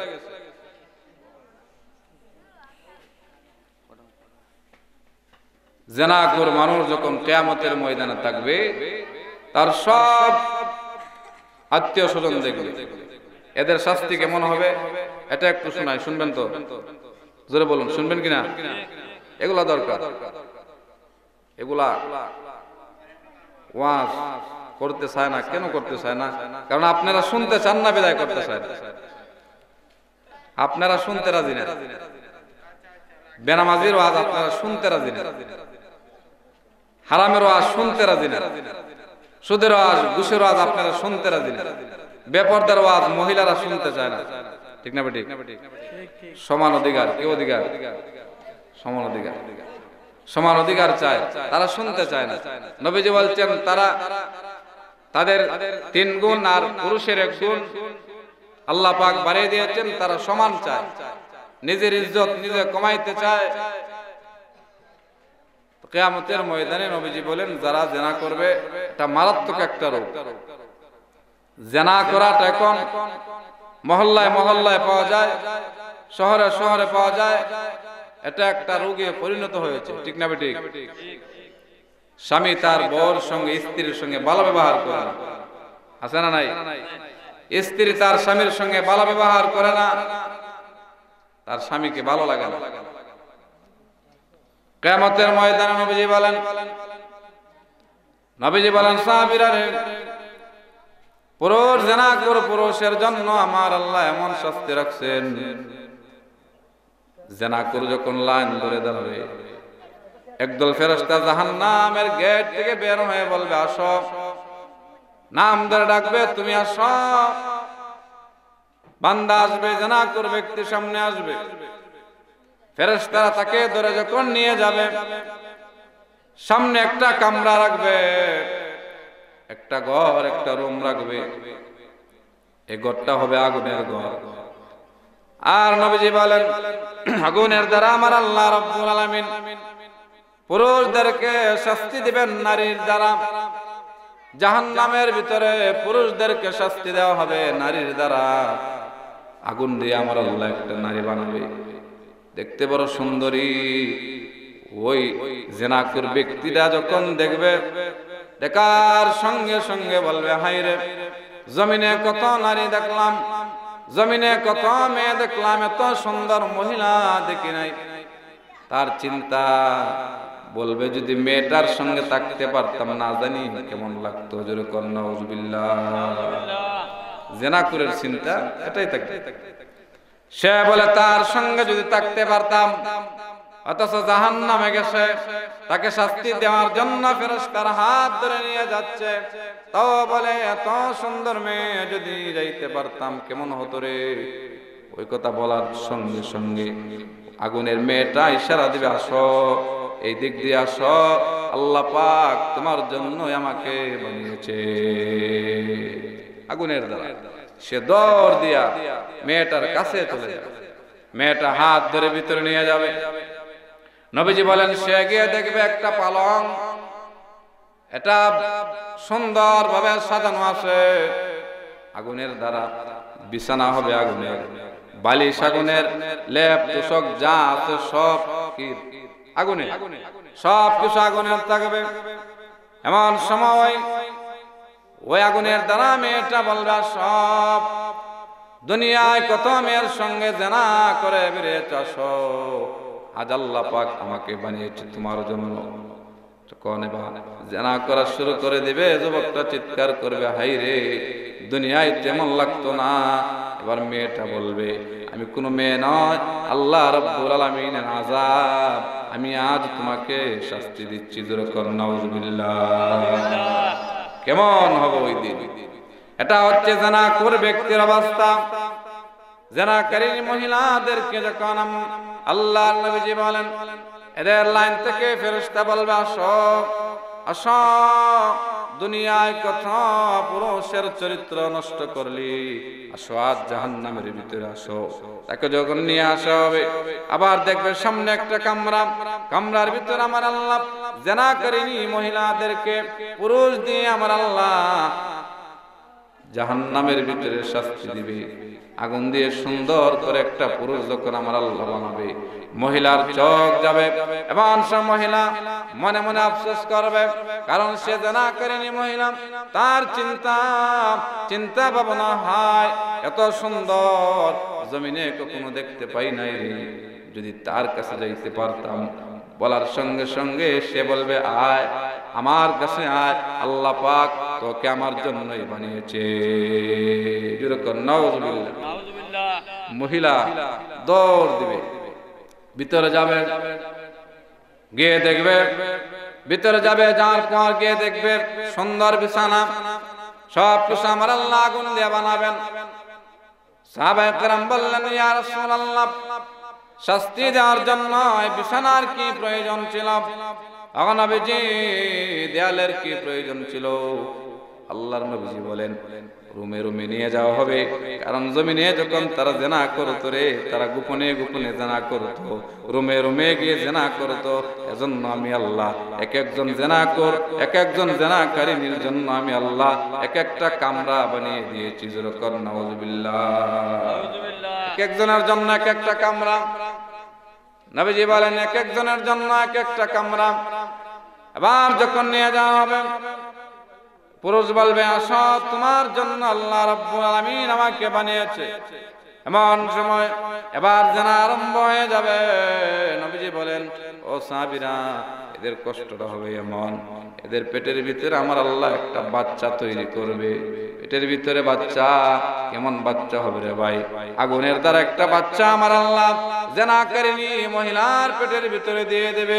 বাচ্চাটা দুনিয়ার ন্যায়, দুনিয়াতে যেমনি ভাবে মহিলার গর্ভে বাচ্চা আস্তে আস্তে দিন যত যায়, মহিলাদের মা বোনদের পেট আস্তে আস্তে বড় হয়। বাচ্চা যখন বড় হয়, পেট আস্তে আস্তে উঁচা হয়। নবীজি বলেন, বলেন ওই মহিলাটার পেট আস্তে আস্তে উঁচা হয়ে যাবে, মেয়েটার দেহটা বিশাল করে বানানো হবে। না সাহাবায়ে কেরাম বললেন ইয়া রাসূলুল্লাহ কেন গো নবীজি এমন করে বানাবে? আল্লাহর নবীজি বলেন কারণ তাদেরকে শাস্তি এমন ভাবে দেওয়া হবে, এবার যখন গর্ভের সন্তানটা যখন দুনিয়া আসার সময় হয়ে যাবে এত শাস্তি হবে রে। আল্লাহর নবীজি কান্না করেন আর বলেন সাহাবীরা একদল ফেরেশতা আসবে, আয়েশা একটা লোহার জিনজিন নিয়া মহিলার লজ্জাস্থান দিয়ে হাত ঢুকায়া গলায় বাইদা 70 জন ফেরেশতা 70,000 বৎসর টানবে, বের হবে না। 70,000 বৎসর পর মহিলার পেট থেকে এই বাচ্চাটা আমার আল্লাহ বের করে দিবে। যেরকম নাউজুবিল্লাহ। কেমন হবে, কেমন লাগবে ওই দিন? এইভাবে 70,000 বছর শেষ, মেয়েটা ভালো হয়ে গেছে, আবার আল্লাহ বলবেন যাও আবার নিয়ে যাও, আবার শেষ আবার নিয়ে যাও। এ হচ্ছে জিনা করলে কেমন সুখ পাওয়া যায়, কি পাওয়া যায়? শাস্তি পাওয়া যায়। এটা হচ্ছে জিনাকারিনী মহিলার আর জিনাকারীদের পুরুষের এমন অবস্থা হবে। দুনিয়ায় নিজের স্ত্রী থাকার পর কোরআন হাদিসের ভাষা কোন স্বামী যদি স্ত্রী করে রাইকা পর নারীর সঙ্গে জিনা করে ব্যভিচার করে বেড়ায়, তাকে পাথর মেরে মেরে দুনিয়া থেকে বিদায় করে দেওয়া আল্লাহর নবীর বিধান। কার বিধান? আল্লাহর নবীর বিধান। আর বিয়ের আগে যদি কেউ জিনা করে বেড়ায় তাকে কমপক্ষে 100 বেতারাঘাত করা। যদি 100-র ভিতরে মরে যায় মরে যাক, কি যাক, মরে গেলে মরে যাক। ওই সমস্ত কাজ থেকে বিরত থাকার চেষ্টা সবাই করবেন, কারণ এটা এমন জঘন্যতম অপরাধ। কিয়ামতের ময়দান শুধু আমি আপনি তা নয়, আল্লাহর নবীজি বলেন বাবা আদম থেকে নিয়ে আমার শেষ উম্মতটা পর্যন্ত সব মানুষ দিয়ে আমার আল্লাহ কিয়ামতের ময়দান সাজাবে। সব মানুষ দিয়ে, কি দিয়ে? সব মানুষ দিয়ে। ওই দিন যখন মানুষ জানবে আমি জিনাখোর, মানুষ জানবে আমি জিনাকারিনী, ওই দিন যখন মানুষ জানবে আমি সুদখোর, ওই দিন যখন মানুষ জানবে আমি ঘুষখোর, ওই দিন যখন মানুষ জানবে আমি হারামখোর, লাগবে কেমন? চিন্তা করুন, লাগবে কেমন? ওই সাতগাঁও বাজারে একজন মানুষ একটা কথা বললে সহ্য হয় না, ঠিক না বেঠিক? শরীর গরম হয়ে যায়, গরম হয়ে যায়। কেন সে বলবে? ওই দিন যখন আল্লাহ বলবেন ও অমুকের সন্তান, বাড়ি তোমার অমুক জায়গায়, ঘর তোমার অমুক জায়গায় ছিল, তুমি জিনা করেছো, তুমি সুদের সঙ্গে ছিলা, ঘুষের সঙ্গে ছিলা, হারামের সঙ্গে ছিলা, লাগবেটা কেমন? সব থাকবে। অতএব আল্লাহ পাক এই সমস্ত গুনার কাজ, জঘন্য কাজ থেকে যেন আল্লাহ পাক আমাদের সবাইকে হেফাজত করে। আমরা সকলে বলে আমিন। সুদ আমরা ছাড়বো না, ধরবো? জোরে বলেন। যারা এমন আছেন মেহেরবানি করে বাদ দিবেন। কি লাভ? এই সুদের মাল রেখে গেলাম, এগুলা খেতে পারলাম না, ভালো জামা গায়ে দিতে পারলাম না, ব্যবহার করতে পারলাম না, নেক আমলের জন্য ব্যবহার করতে পারলাম না, কি লাভ? আমি রাখলাম, আমার সন্তান এগুলা বিলীন করবে, কি করবে? আর আমি কবরে থেকে থেকে আযাব পাবো, শাস্তি পাবো। লাভটা কি? কোনো লাভ নাই। আল্লাহ পাক বলেন, নবীজি বলেন, সন্তান দুনিয়ায় পাঠানোর আগে মায়ের স্তনে আল্লাহ পাক দুধ পাঠায়। কি পাঠায়? ছেলেটা, মেয়েটা, বাচ্চাটা জমিনে আসার আগে আল্লাহ তাআলা মায়ের স্তনে দুধ পাঠায় দেয়, রিজিক আগে পাঠায়, তারপর আল্লাহ পাক ছেলে এবং মেয়েটাকে জমিনে পাঠায়। বান্দা আসার আগে রিজিকের ব্যবস্থা আল্লাহ করে দেয়। সব মানুষ চলতেছে, আপনি এই গ্রামের ভিতরে সবচেয়ে ধনবান, আপনারও রাত শেষ হয়। সবচেয়ে গরিব অসহায় মানুষ, তার জন্য রাত শেষ হয়। দিন যায়, আপনার জন্য যায়, মাস যায়, তার জন্য যায়, বছর যায়, তার জন্য যায়। কি লাভ? দুনিয়াতে পাবেন, দুনিয়ায় আপনার ধন দৌলত না, একজন আপনাকে বাজারে চা দিবে, এক বেলা খানা দিবে। কিয়ামতের ময়দানে কেউ দিবে না। কি দিবে না? কিয়ামতের ময়দানে কেউ কিছু দিবে না। আল্লাহ পাক কোরআনে জানায় দিয়েছে, শুনবেন না শেষ করে দেব? বলেন, সামান্য সময় শুনবেন। তাবারক আছে, কি আছে? বিরিয়ানি, তাবারক আছে। আল্লাহ তাআলা কোরআনের ভিতরে জানাই দিয়েছেন যে কিয়ামতের ময়দানে কেউ কার জন্য নয়, মা বাবা কোনো কিছু নেই। এক বান্দার কিয়ামতের ময়দানে 99টা নেক, একটা মাত্র গুনাহ, একটা গুনার জন্য সে জান্নাতে যেতে পারে না। আরেক বান্দার 99টা গুনাহ, একটা মাত্র নেক, সে নৈরাশ হইয়া বিভিন্ন ভাবে ঘুরে। আর যার একটা নেক, একটা গুনাহ, 99টা নেক, সে আল্লাহর কাছে বলে, আল্লাহ একটু সময় দেন, আমি হাসরের মাঠটা ঘুরে আসি। আল্লাহ বলেন, কেন? কত বন্ধু বান্ধব আছে, মা বাবা তো আছে, স্ত্রী আছে, ছেলে মেয়ে আছে, দেখি না তারা নিয়ে আমাকে একটা নেক দেয়। আল্লাহ বললে, পাইবা না, যাও, যেতে মন চায় যাও।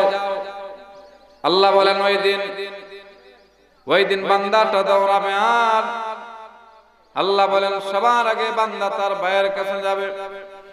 ইয়াউমা ইয়াফিরুল মারউ মিন আখিহি, ভাইয়ের কাছে গিয়ে বললে, ভাইরে দেখ 99টা নেক, একটা গুনার কারণে যাইতে পারি না, দে একটা নেক দে, আজ আমি জান্নাতে চলে যাই।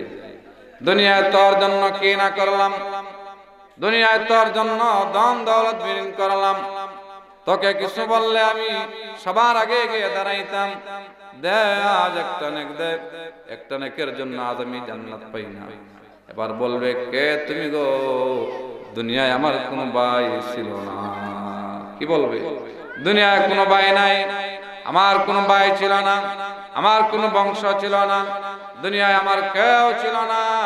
অথচ তার মার পেটের ভাই, বাবার জন্মদাতা সন্তান স্বীকার করে, আমার কোনো ভাই ছিল না, অন্য কারো কাছে তুমি চলে যাও। সে আবার নৈরাশ হয়ে কাঁদবে আর যাবে। উম্মিহি ওয়া আবি, এবার তার মার কাছে যাবে, গিয়ে বলবে, মা, ও মা, আমি তোমার সন্তান, দুনিয়ার সন্তান আমি তোমার, আমার নাম অমুক। মা বলবে, কে রে তুই? দুনিয়ায় আমার কোনো বিয়েই হয় নাই। কি হয় নাই? কয় আমি বিয়েই বসি না, তুই বুঝতেছ? আমার জামাই নাই, ফুলা নাই, ফুল নাই, আমার কুস্তা নাই, আমার বিয়ে হয়েছে না, ফুলাফুরি হতে হয়েছে। অস্বীকার করবে, বলবে, আমার কোনো ছেলে মেয়ে নাই, আমার বিয়ে সাথে হয় নাই, আমার জমিনে বিয়ে হয় নাই, যা আমার কাছ থেকে দূর হও। সন্তান কাঁদবে আর বলবে, মা, তোমার জন্য কি না করলাম, তোমার জন্য কি না করলাম, আজ আমি অসহায়ের মতো একটা নেকের জন্য জান্নাতে যাইতে পারি না। মানুষ মা বলবে, বাবা এখান থেকে চলে যা, আমি তোকে চিনতে পারি না। মা বলবো, স্বীকার। মা অস্বীকার করে বাবার কাছে যাবে, বাবার কাছে যাবে, বাবাকে গিয়ে বলবে, বাবা দেন একটা নেক, একটা নেকের জন্য বাবা আজ আমি জাহান্নামে আটকা পড়ে গেছি। বাবা বলবে, রে কে তুই? দুনিয়ায় আমার কোনো বিয়েই হয় নাই। বাবা অস্বীকার করে বলবে, আমার কোনো কি নাই, আমার স্ত্রী নাই, আমার ছেলে মেয়ে নাই, আমার বিয়ে শাদী হয় নাই, আমি বিয়ে করি নাই, আমার কোনো ছেলে নাই, দূর হ। সন্তান কাঁদবে আর বলবে, ও বাবা, কি না করলাম দুনিয়ায়, তোমার জন্য দেশ ছেড়ে বিদেশে গেলাম, লক্ষ লক্ষ টাকা দিলাম, কোটি কোটি টাকা দিলাম, সব কিছু দিয়ে দিলাম, জীবনটা শেষ করলাম। বাবা বলবে, এগুলা শুনে কোনো লাভ নাই, আমি তোমাকে চিনি না, আমার কোনো সন্তান দুনিয়ায় নাই। বাবা ওই দিন সন্তানকে অস্বীকার করবে। কুরআনের ভিতরে আছে, স্বামী তার স্ত্রীর কাছে যাবে, গিয়া বলবে, বিবি গো, দেখ একটা নেকের জন্য জান্নাতে যেতে পারি না। এবার স্ত্রী বলবে, আমার কোনো বিয়ে হয় নাই, আমার কোনো স্বামী নাই, আমার বিয়ে হয় নাই, স্বামী এবার কাঁদবে আর বলবে তোর জন্য কি না করলাম, তোর জন্য কি না করলাম, আমি আমার মা বাবার থেকে বিচ্ছিন্ন হলাম, আমি আমার সমাজ থেকে বিচ্ছিন্ন হলাম, সব জায়গায় তোর জন্য আমি অপমানিত হলাম, আজ একটা নেক দে। এবার স্ত্রী বলবে না, আমি তোমাকে নেক দিতে পারবো না, আমি তোমাকে চিনতে পারি না। চিনবে না, স্ত্রী চিনবে না। অথচ দুনিয়ায় স্বামী তার স্ত্রীর জন্য কি না করে বেড়ায়, ঠিক না বেটি? বহু স্বামী আছে এমন, স্ত্রীকে খুশি করার জন্য দেশ ছেড়ে বিদেশে যায়, আছে না নাই? আর ওই কালনাগিনী স্বামীকে বাহিরে পাঠাইয়া জেনা করে বেড়ায়, আছে না নাই? সবাই ভালো আছে, ভালো মহিলা আছে, কিছু কিছু মেয়ে মহিলার জন্য পুরা মহিলা সমাজের কলঙ্ক, ঠিক না বেটি? কিছু কিছু নারীর জন্য, নারীদের ভিতরে নেককার আছে, তারা নামাজ রোজা বেশি বেশি করে, পুরুষের চাইতে মহিলারা নফল রোজা বেশি আদায় করে। যেমন রমজানের পর শাওয়াল মাস 6 রোজা আপনারা, আমরা রাখতে পারি না, তারা রাখে। মুহররমের রোজা, এই যে রজব মাস, রজব মাসের রোজা, শাবান মাসের রোজা পুরুষ কয়জন রাখতে পারে? মহিলারা রাখে। কিন্তু কিছু মহিলার জন্য মহিলা সমাজের কলঙ্ক হয়। এমন সময় বলবে না আমি তোমাকে নেক দিতে পারবো না, নৈরাশ হইয়া বন্ধুর কাছে যাবে, সবার কাছে যাবে, সবাই কেউ বলবে না, সবাই বলবে না দিতে পারবো না, তোমাকে চিনতে পারি না। ওই যে বান্দা 99টা গুনাহ একটা নেক নিয়ে বসে আছে, তার কাজ দেয়া যায়, আর সে জিজ্ঞেস করে কি ব্যাপার, কান্না করো কেন, তুমি কেন কান্না করো? এমন সময় বলে, তোমাকে বলে কোনো লাভ নাই, মার কাছে গেলাম, বাবার কাছে গেলাম, সবার কাছে গেলাম, একটা নেকের জন্য দেয় নাই। এই যে আমার 99টা নেক, একটা মাত্র গুনাহ, এই গুনাহটা যদি আমি পূর্ণ করতে পারি আল্লাহ আমাকে জান্নাত দিবে। এমন সময় ওই ব্যক্তি বলে, নে আজ আমি আমার একটা নেক নিয়ে কিছু করতে পারবো না, এইটা আমি তোকে দিয়ে দিলাম। যেরকম সুবহানাল্লাহ দিয়ে দিবে। বান্দা দৌড়ে যাবে, গিয়ে বলবে আল্লাহ এই যে আমার নেক গুনাহ পূর্ণ হয়েছে, এবার জান্নাত দেন। আল্লাহ জানে, তারপর জিগায় কে দিয়েছে? বলে আল্লাহ আমার মতে হতভাগা, আমার 99টা নেক, তার 99টা গুনাহ। আল্লাহ বলবে যা তাকে নিয়ে আয়। আল্লাহ রাব্বুল আমিন এই দৃশ্য দেখে আল্লাহ পাক দুজনের উপর সন্তুষ্ট হয়ে যাবে। বান্দাকে জিজ্ঞেস করবে, বান্দা এটা হাসরের ময়দান, দুনিয়ার ময়দান না, এটা একটা নেকের জন্য মানুষ জান্নাত জাহান্নামী হয়, মানুষটা জান্নাতে যেতে পারে না, তোমার নেকটা কেন তাকে দিয়ে দিলাম? বান্দা বলবে আল্লাহ 99টা গুনাহ, একটা নেক নিয়ে জান্নাতে যেতে পারবো না, আমার জান্নাতে যাওয়ার কোনো আশা নাই।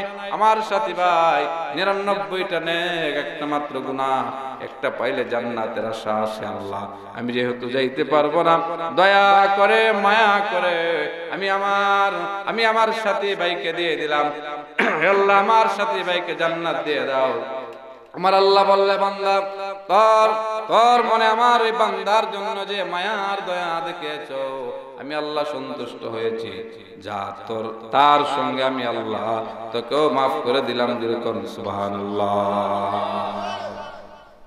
কিয়ামতের ময়দানে স্বামী তার স্ত্রীকে চিনবে না। সন্তান যখন মার কাছে যাবে, মা বলবে আমার বিয়াওই হয়নি, বিয়াওই বইছি না, আমার ছেলে মেয়ে নেই, সবাই স্বীকার করে দৌড়াবে। নিজের ইবাদত নিজেই করতে হয়। শেষ বেলা কয়েকটা কথা বলে শেষ, মানুষ যত ভালো তার মরণ তত ভালো। বলেন মানুষ যত ভালো, মানুষ যত ভালো মরণ তত ভালো।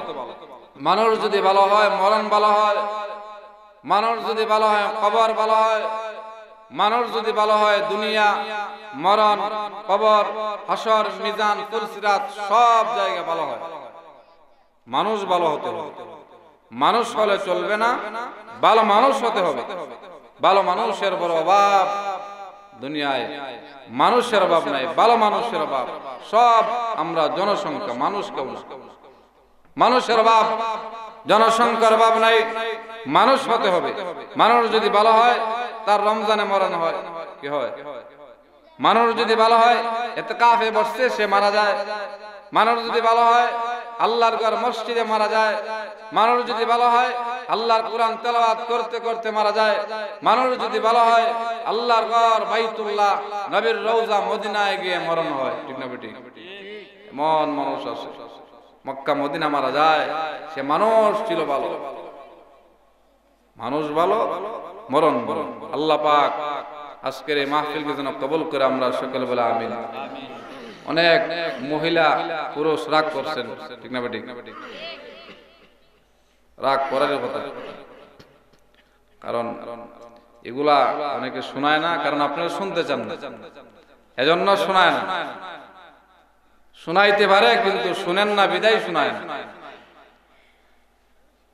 কারণ এই যে একটু আগে আসছিল আমার এক বন্ধু, আমি জিজ্ঞেস করলাম তুমি জুমার নামাজের বয়ান কয়টা থেকে শুরু করো?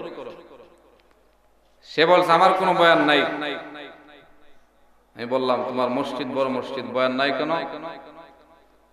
বলে আমি প্রথম জুমায় যেই দিন চাকরি জয়েন দিলাম পরের দিন আসছে ঘুষের বিষয়। কিসের বিষয়? তো ওয়াজ করলাম, সেক্রেটারি সাহেব ঘুষের সঙ্গে জড়িত। উনি বললেন ইমাম সাহেব এই বিষয় বাদ, যাইতো না, ইঙ্গিত দিছে, ডাক দেয় না, শরম নাই।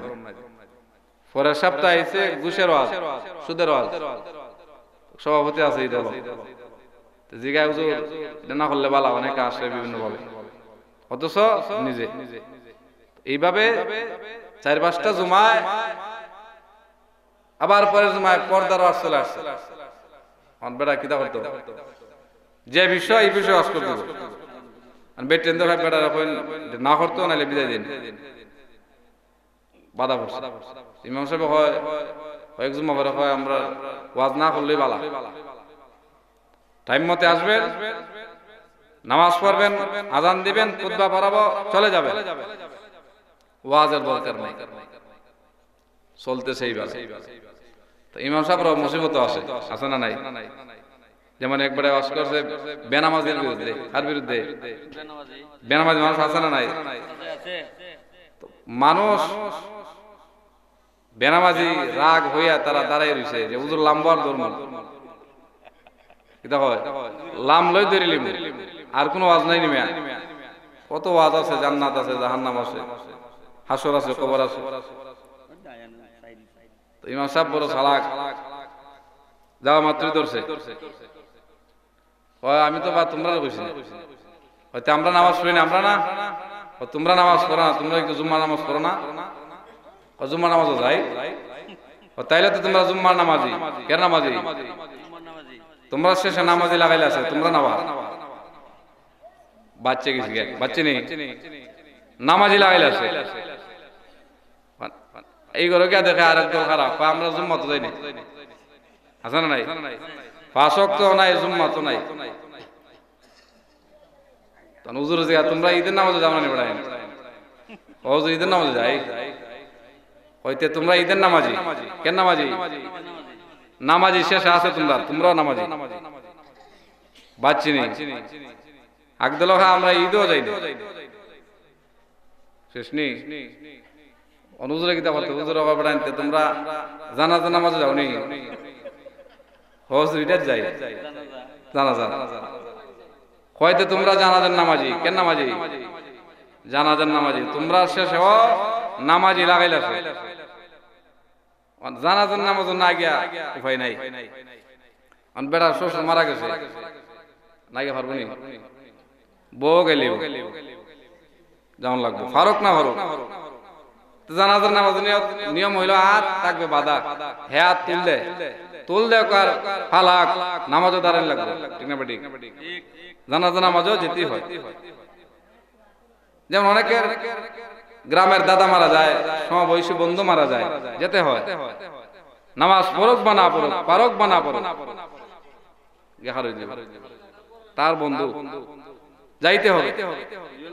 তো বিষয়টা হচ্ছে এমন যে সুদ ঘুষ মাহফিল সাজানোর একমাত্র উদ্দেশ্য বেনামাজি মানুষ যেন শুনে নামাজি হয়। কি হয়? নামাজি হয়। বেপর্দা নারী যেন আলোচনা শুনে পর্দাশীল হয়। ঠিক না বেটি? জেনাকুর মানুষ যেন এগুলা শুনে এগুলা ছেড়ে দেয়। লাভ না লস? লাভ আছে। সুদের সঙ্গে যারা জড়িত আছে 10 জনের একজন যদি ছেড়ে দেয় তাও লাভ। ঠিক না বেটি? চাকরি যারা করে ঘুষের সঙ্গে আছে তারা শুনে যদি ছেড়ে দেয় এটাও লাভ, লস নাই। কিন্তু এগুলো আমরা পাবলিকে বলতে দেই না। বিষয় দেয় কয়জোর কবর, কয় হাসর, নবী শানে করবেন, আউলিয়া কেরামের শানে করবেন, অর্থাৎ এই দাঁড়িয়ে যেমন না যায়, কিতা না যায়, লেখা দেয় যে নবীর শানে করবেন, আউলিয়া কেরামের শানে করবেন। 4 জন যদি মাহফিলে হয় একজনকে দেন। ঠিক না বেটি? নবীজির শান একজনকে দেন, আউলিয়া আউলিয়ার শান একজনকে দেন, বেপরদার কে একজনকে দেন, হালাল হারাম একজনকে দেন। ঠিক না বেটি? এইভাবে দিলে মানুষ সব বিষয় জানতে পারে, কিন্তু আমরা দিতে চাই না। আল্লাহ পাক এই আজকের এই মাহফিলকে যেন কবুল করে আমরা সকলে বলে আমিন। এই মাহফিল হওয়াতে আমরা খুশি না বেজার? জোরে বলুন, খুশি না বেজার? এই মাহফিল হওয়াতে আমরা লাভ না লস? অনেকে যারা বেজার হয়েছেন মন থেকে বাদ দিয়েছেন আপনারা, আর দোয়া করবেন আমার লাগে। কিতা করবেন? দাওয়াত দেন আর না দেন দোয়া করবেন। কিতা করবেন? দোয়া করবেন। আল্লাহ পাক আপনাদের সবার জিন্দা মুর্দাকে যেন মাফ করে দেয়, আমরা সকলে বলে আমিন। আল্লাহুম্মা সাল্লি মাওলানা মুহাম্মাদ ওয়া আলা আলি মাওলানা। আসুন আমরা নবীকে সালাম জানাই, ইয়া নবী সালাম।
দেখে না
حسنت جميع خصاله صلى عليه وآله سلموا على قوم بل صلوا على صدر الأمين مصطفى ما جاب إلا رحمة للعالمين اللهم صل وسلم وبارك عليه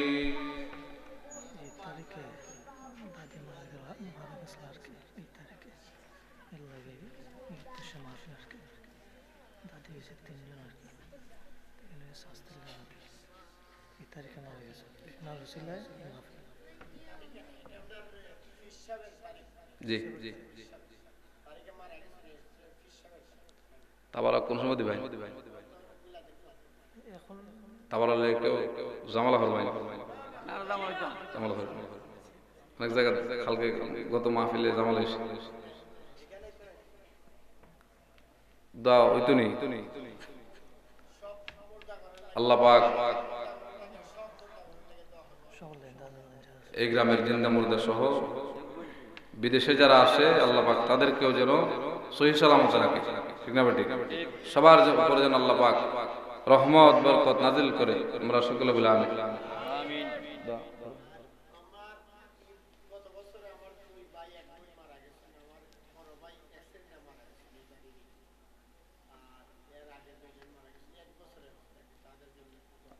আপনার কি নাম? আস্তাগফিরুল্লাহ রাব্বি মিন কুল্লি যামবিন ওয়া আতুবু ইলাইহি লা হাওলা ওয়ালা কুওয়াতা ইল্লা বিল্লাহিল আলিয়্যিল আযীম। আস্তাগফিরুল্লাহ ইন্নাল্লাহা গফুরুর রহিম। আল্লাহুম্মা আমিন। রব্বানা যালামনা আনফুসানা ওয়া ইল্লাম তাগফির লানা ওয়া তারহামনা লানাকুনান্না মিনাল খাসিরিন। ربنا هب لنا من أزواجنا وذرياتنا قرة أعين واجعلنا للمتقين إماما اللهم يا قاضي الحاجات اللهم يا رافع الدرجات اللهم يا شافي الأمراض اللهم يا حلال المشكلات اللهم بارك لنا في رجب وشعبان وبلغنا رمضان حسبنا الله ونعم الوكيل نعم المولى ونعم النصير اللهم اغفر لنا ولوالدينا رب ارحمهما كما ربياني صغيرا সবাই বলেন رب ارحمهما كما ربياني صغيرا করজোরে নত শিরে তুলিয়া দুই হাত তোমারি দরবার গো আল্লাহ করি মুনাজাত বিপদে পড়িলে আল্লাহ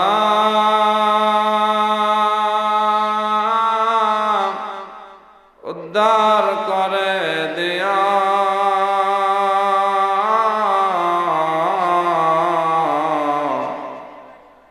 নবীজির খাতির হাসর পার করে দিও নবীজির খাতির হাসর পার করে দিও ধনী গরিব হতে পারি আমরা মনে গরিব না আমরা রে নীলাইয়া যাইবা সোনার মদিনা আল্লাহ আমরা রে লইয়া যাইবা সোনার মদিনা। মাবুদ আল্লাহ, তোমার মায়ের বান্দাদের আজকের মাহফিল কবুল আর মঞ্জুর ফরমাও। জোহরের পর থেকে আসরের পর থেকে কোন পর্যন্ত যত আলোচনা করা হয়েছে আল্লাহ, সব আলোচনাগুলো তুমি কবুল আর মঞ্জুর ফরমাও। রব্বুল আমিন আল্লাহ, ভুল ত্রুটি বেয়াদবি তোমার হাবিবের উসিলায় মাফ করে দাও। সবগুলি লক্ষ কোটি গুণে বাড়াইয়া আকায়ে মাওলা তাদের মদিনা, উম্মতের কান্ডারি, উম্মতের দরদি নবী, দু জাহানের বাদশা, সাইয়্যিদুল মুরসালিন, খাতামুন নবীন, দয়াল নবীজির রওজা মুবারকে সোনার মদিনায় পৌঁছায়া দাও। নবীজির সমস্ত সাহাবায়ে কেরামদের রহ মুবারকে পৌঁছায়া দাও। জান্নাতুল বাকি, জান্নাতুল মুআল্লা, হাজার হাজার সাহাবাগণ ঘুমিয়ে আছেন, প্রত্যেকের রহ মুবারকে পৌঁছায়া দাও। বিশেষ করে আল্লাহ, শুহাদায়ে কারবালার জমিনে সকল শহীদগণের রহ পাকে পৌঁছায়া দাও। রব্বুল আলামিন আল্লাহ তাআলা, কাদরিয়া, চিশতিয়া, নকশবন্দিয়া, মুজাদ্দিদিয়া, সারে তরিকার বুজুর্গানে দ্বীনের রহে পাকে পৌঁছায়া দাও। আয় আল্লাহ, চার মাযহাবের ইমামগণের রহে পাকে পৌঁছায়া দাও। বাবা আদম থেকে নিয়ে আজ পর্যন্ত যত মুসলমান নরনারী অন্ধকার কবরে, সকলের কবরে আমাদের দ্বারা হাদিয়া পৌঁছায়া দাও। রব্বুল আলামিন আল্লাহ তাআলা, বিশেষ করিয়া আল্লাহ তোমার মায়ের বান্দা জনাব মোহাম্মদ আব্দুল আলী সাহেব, ওনার ভাই বোন, মা বাবা, দাদা দাদি, নানা নানি, আত্মীয় স্বজন সহ যারা কবরে আসে আল্লাহ, প্রত্যেকের কবরে আজকের দোয়া হাদিয়া তুমি পৌঁছায়া দাও। রব্বুল আলামিন আল্লাহ, ওনার পরিবার সহ আমরা যারা হাত বাড়াইলাম, আমাদের সকলের পরিবার থেকে যারা কবরের ভিতরে ঘুমিয়ে আছে, প্রত্যেকের কবরে জান্নাতের বাগান বানায়া দাও। রব্বুল আলামিন আল্লাহ, আমাদের অনেকের মা বাবা কবরের ভিতরে ঘুমিয়ে আছে আল্লাহ, মা বাবার কবরে আজকে দোয়া হাদিয়া পৌঁছায়া দাও। আল্লাহ, মা বাবার রুহুরে সন্তানদের উপর তুমি রাজি আর খুশি করে দাও। আব্বা আম্মা আছে যার কবরে, মাফ করে দাও নবীজির খাতিরে, মাফ করে দাও নবীজির খাতিরে। আল্লাহ, আমার তো মা বাবা আছে, অনেকের মা বাবা নাই আল্লাহ, যাদের মা বাবা কবরে ঘুমায় তাদের আম্মা আব্বার কবরে জান্নাতের বাগান বানায়া দাও। রব্বুল আলামিন, আমাদের ডাইনে বামে সামনে পাশনে এই গ্রাম সারিয়া যত মুর্দা কবরের ভিতরে ঘুমিয়ে আছে আল্লাহ, প্রত্যেকের কবরে জান্নাতের বাগান বানায়া দাও। বিশেষ করে আল্লাহ, হাফেজ সাহেব মনিরুল ইসলাম সাহেব, ওনার দাদি, তিনজন দাদি সহ ওনার বংশের আরো যারা অন্ধকার কবরে আছে, সবার কবরে আজকের মাহফিলের সব পৌঁছায়া দাও আল্লাহ। সবার কবরে দয়াল নবীজির রওজা মুবারকের সাথে সংযুক্ত করে দাও। বিশেষ করে আল্লাহ, তুমি আমরা সকলের জিন্দেগির গুনাহগুলি রে মাফ করে দাও। ফেলিয়ে না দেয়ার মাওলা, ফেলিয়ে না দিও, গুনাহ যত করেছি আমরা ক্ষমা তুমি করিও। আলোয় অন্ধকারে গোপনে প্রকাশ্যে, শিরিক বেদাত কবিরা সগীরা, ইচ্ছা অনিচ্ছা, আয় আল্লাহ, হাতের দ্বারা, পায়ের দ্বারা, চোখের দ্বারা, জবান দিয়ে গুনাহ করেছি আল্লাহ। আল্লাহ, অন্তর দিয়ে কল্পনা জল্পনা করে গুনাহ করেছি আল্লাহ, চোখ দিয়ে গুনাহ করেছি আল্লাহ। সব গুনাহগুলি মাথায় বেঁধে নিয়ে মাহফিলে বসে হাত বাড়াইলাম। পবিত্র রজব মাস, এই মাসকে ওসিলা বানাইয়া আমাদের সবাই রে তুমি মাফ করে দাও আল্লাহ। বিশেষ করে আল্লাহ, এই গ্রাম সারিয়া যত ভাই বাবারা বিদেশের জমিনে আছে তাদের জান মাল হেফাজত ফরমাও আল্লাহ। হালাল রিজিকের ব্যবস্থা তুমি দান করে দাও রব্বুল আলামিন। আল্লাহ তাআলা আয় আল্লাহ অনেকের সমস্যা রয়েছে, প্রত্যেকের সমস্যাগুলো তুমি সমাধান করে দাও আল্লাহ। অনেক মানুষ ঋণ মাথায় নিয়ে ঘুরে, ঋণগুলি পরিশোধ করার তৌফিক দিও আল্লাহ। আল্লাহ অনেক মানুষ বিমারীদেরকে শিফা দান করে দাও আল্লাহ রাব্বুল আলামিন। আল্লাহ অনেকের সংসারে অশান্তি লেগেই থাকে, তুমি সংসারে শান্তি দান করে দাও আল্লাহ। অনেক মা বোনরা হাত বাড়িয়েছে, তাদের মনের ব্যথা বেদনা কার সামনে প্রকাশ করতে পারেন আল্লাহ, তুমি তো জানো। মহিলাদের মনের প্রত্যেকটা আশা, প্রত্যেকটা স্বপ্নগুলিরে তুমি পূর্ণ করে দাও আল্লাহ।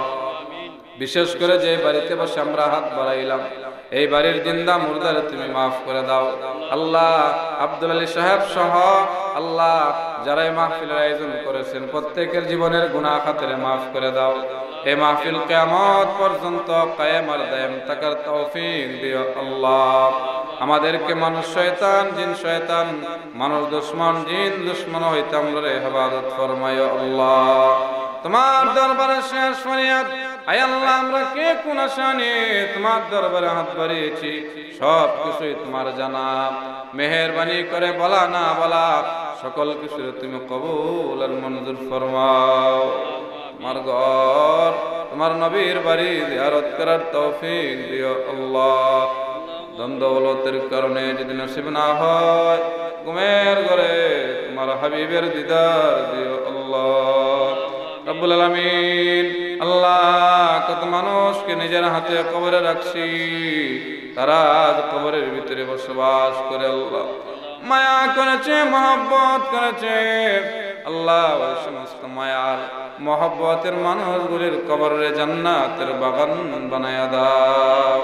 পরিশেষে তোমার দরবারে শেষ ফরিয়াদ, এই মাহফিলে যার হাত তোমার দরবারে পছন্দ হয়, ওই হাতকে ওসিলা বানাইয়া আজকের মুনাজাত কবুল করো আল্লাহ।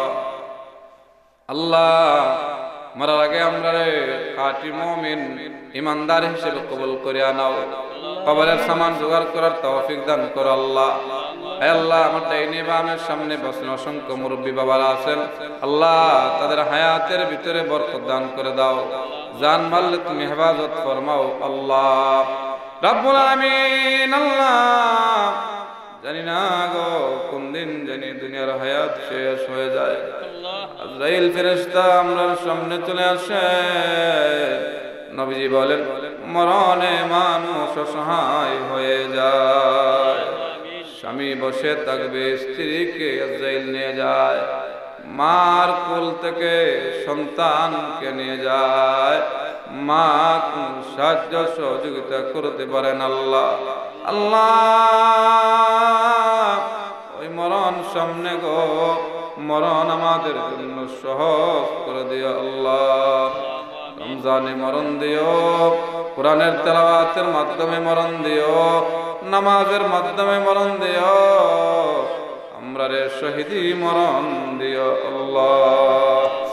এদিন হায়াত শেষ হয়ে যাবে, আজরাইল ফেরেশতা চলে আসবে আল্লাহ। ওই দিন মুসিবতের সময়ে আপনার হাবিবের নূরানী চেহারা মুবারক আমাদের সামনে হাজির রাখিও। দয়াল নবীজির চেহারা মুবারকের দিকে তাকাইয়া আমরার জবানে অন্তরে পড়াইয়া দিও মধুর কালেমা লা ইলাহা ইল্লাল্লাহু মুহাম্মাদুর রাসূলুল্লাহ সাল্লাল্লাহু আলাইহি ওয়া সাল্লাম। আসসালামু আলাইকুম ওয়া রাহমাতুল্লাহি ওয়া বারাকাতুহু।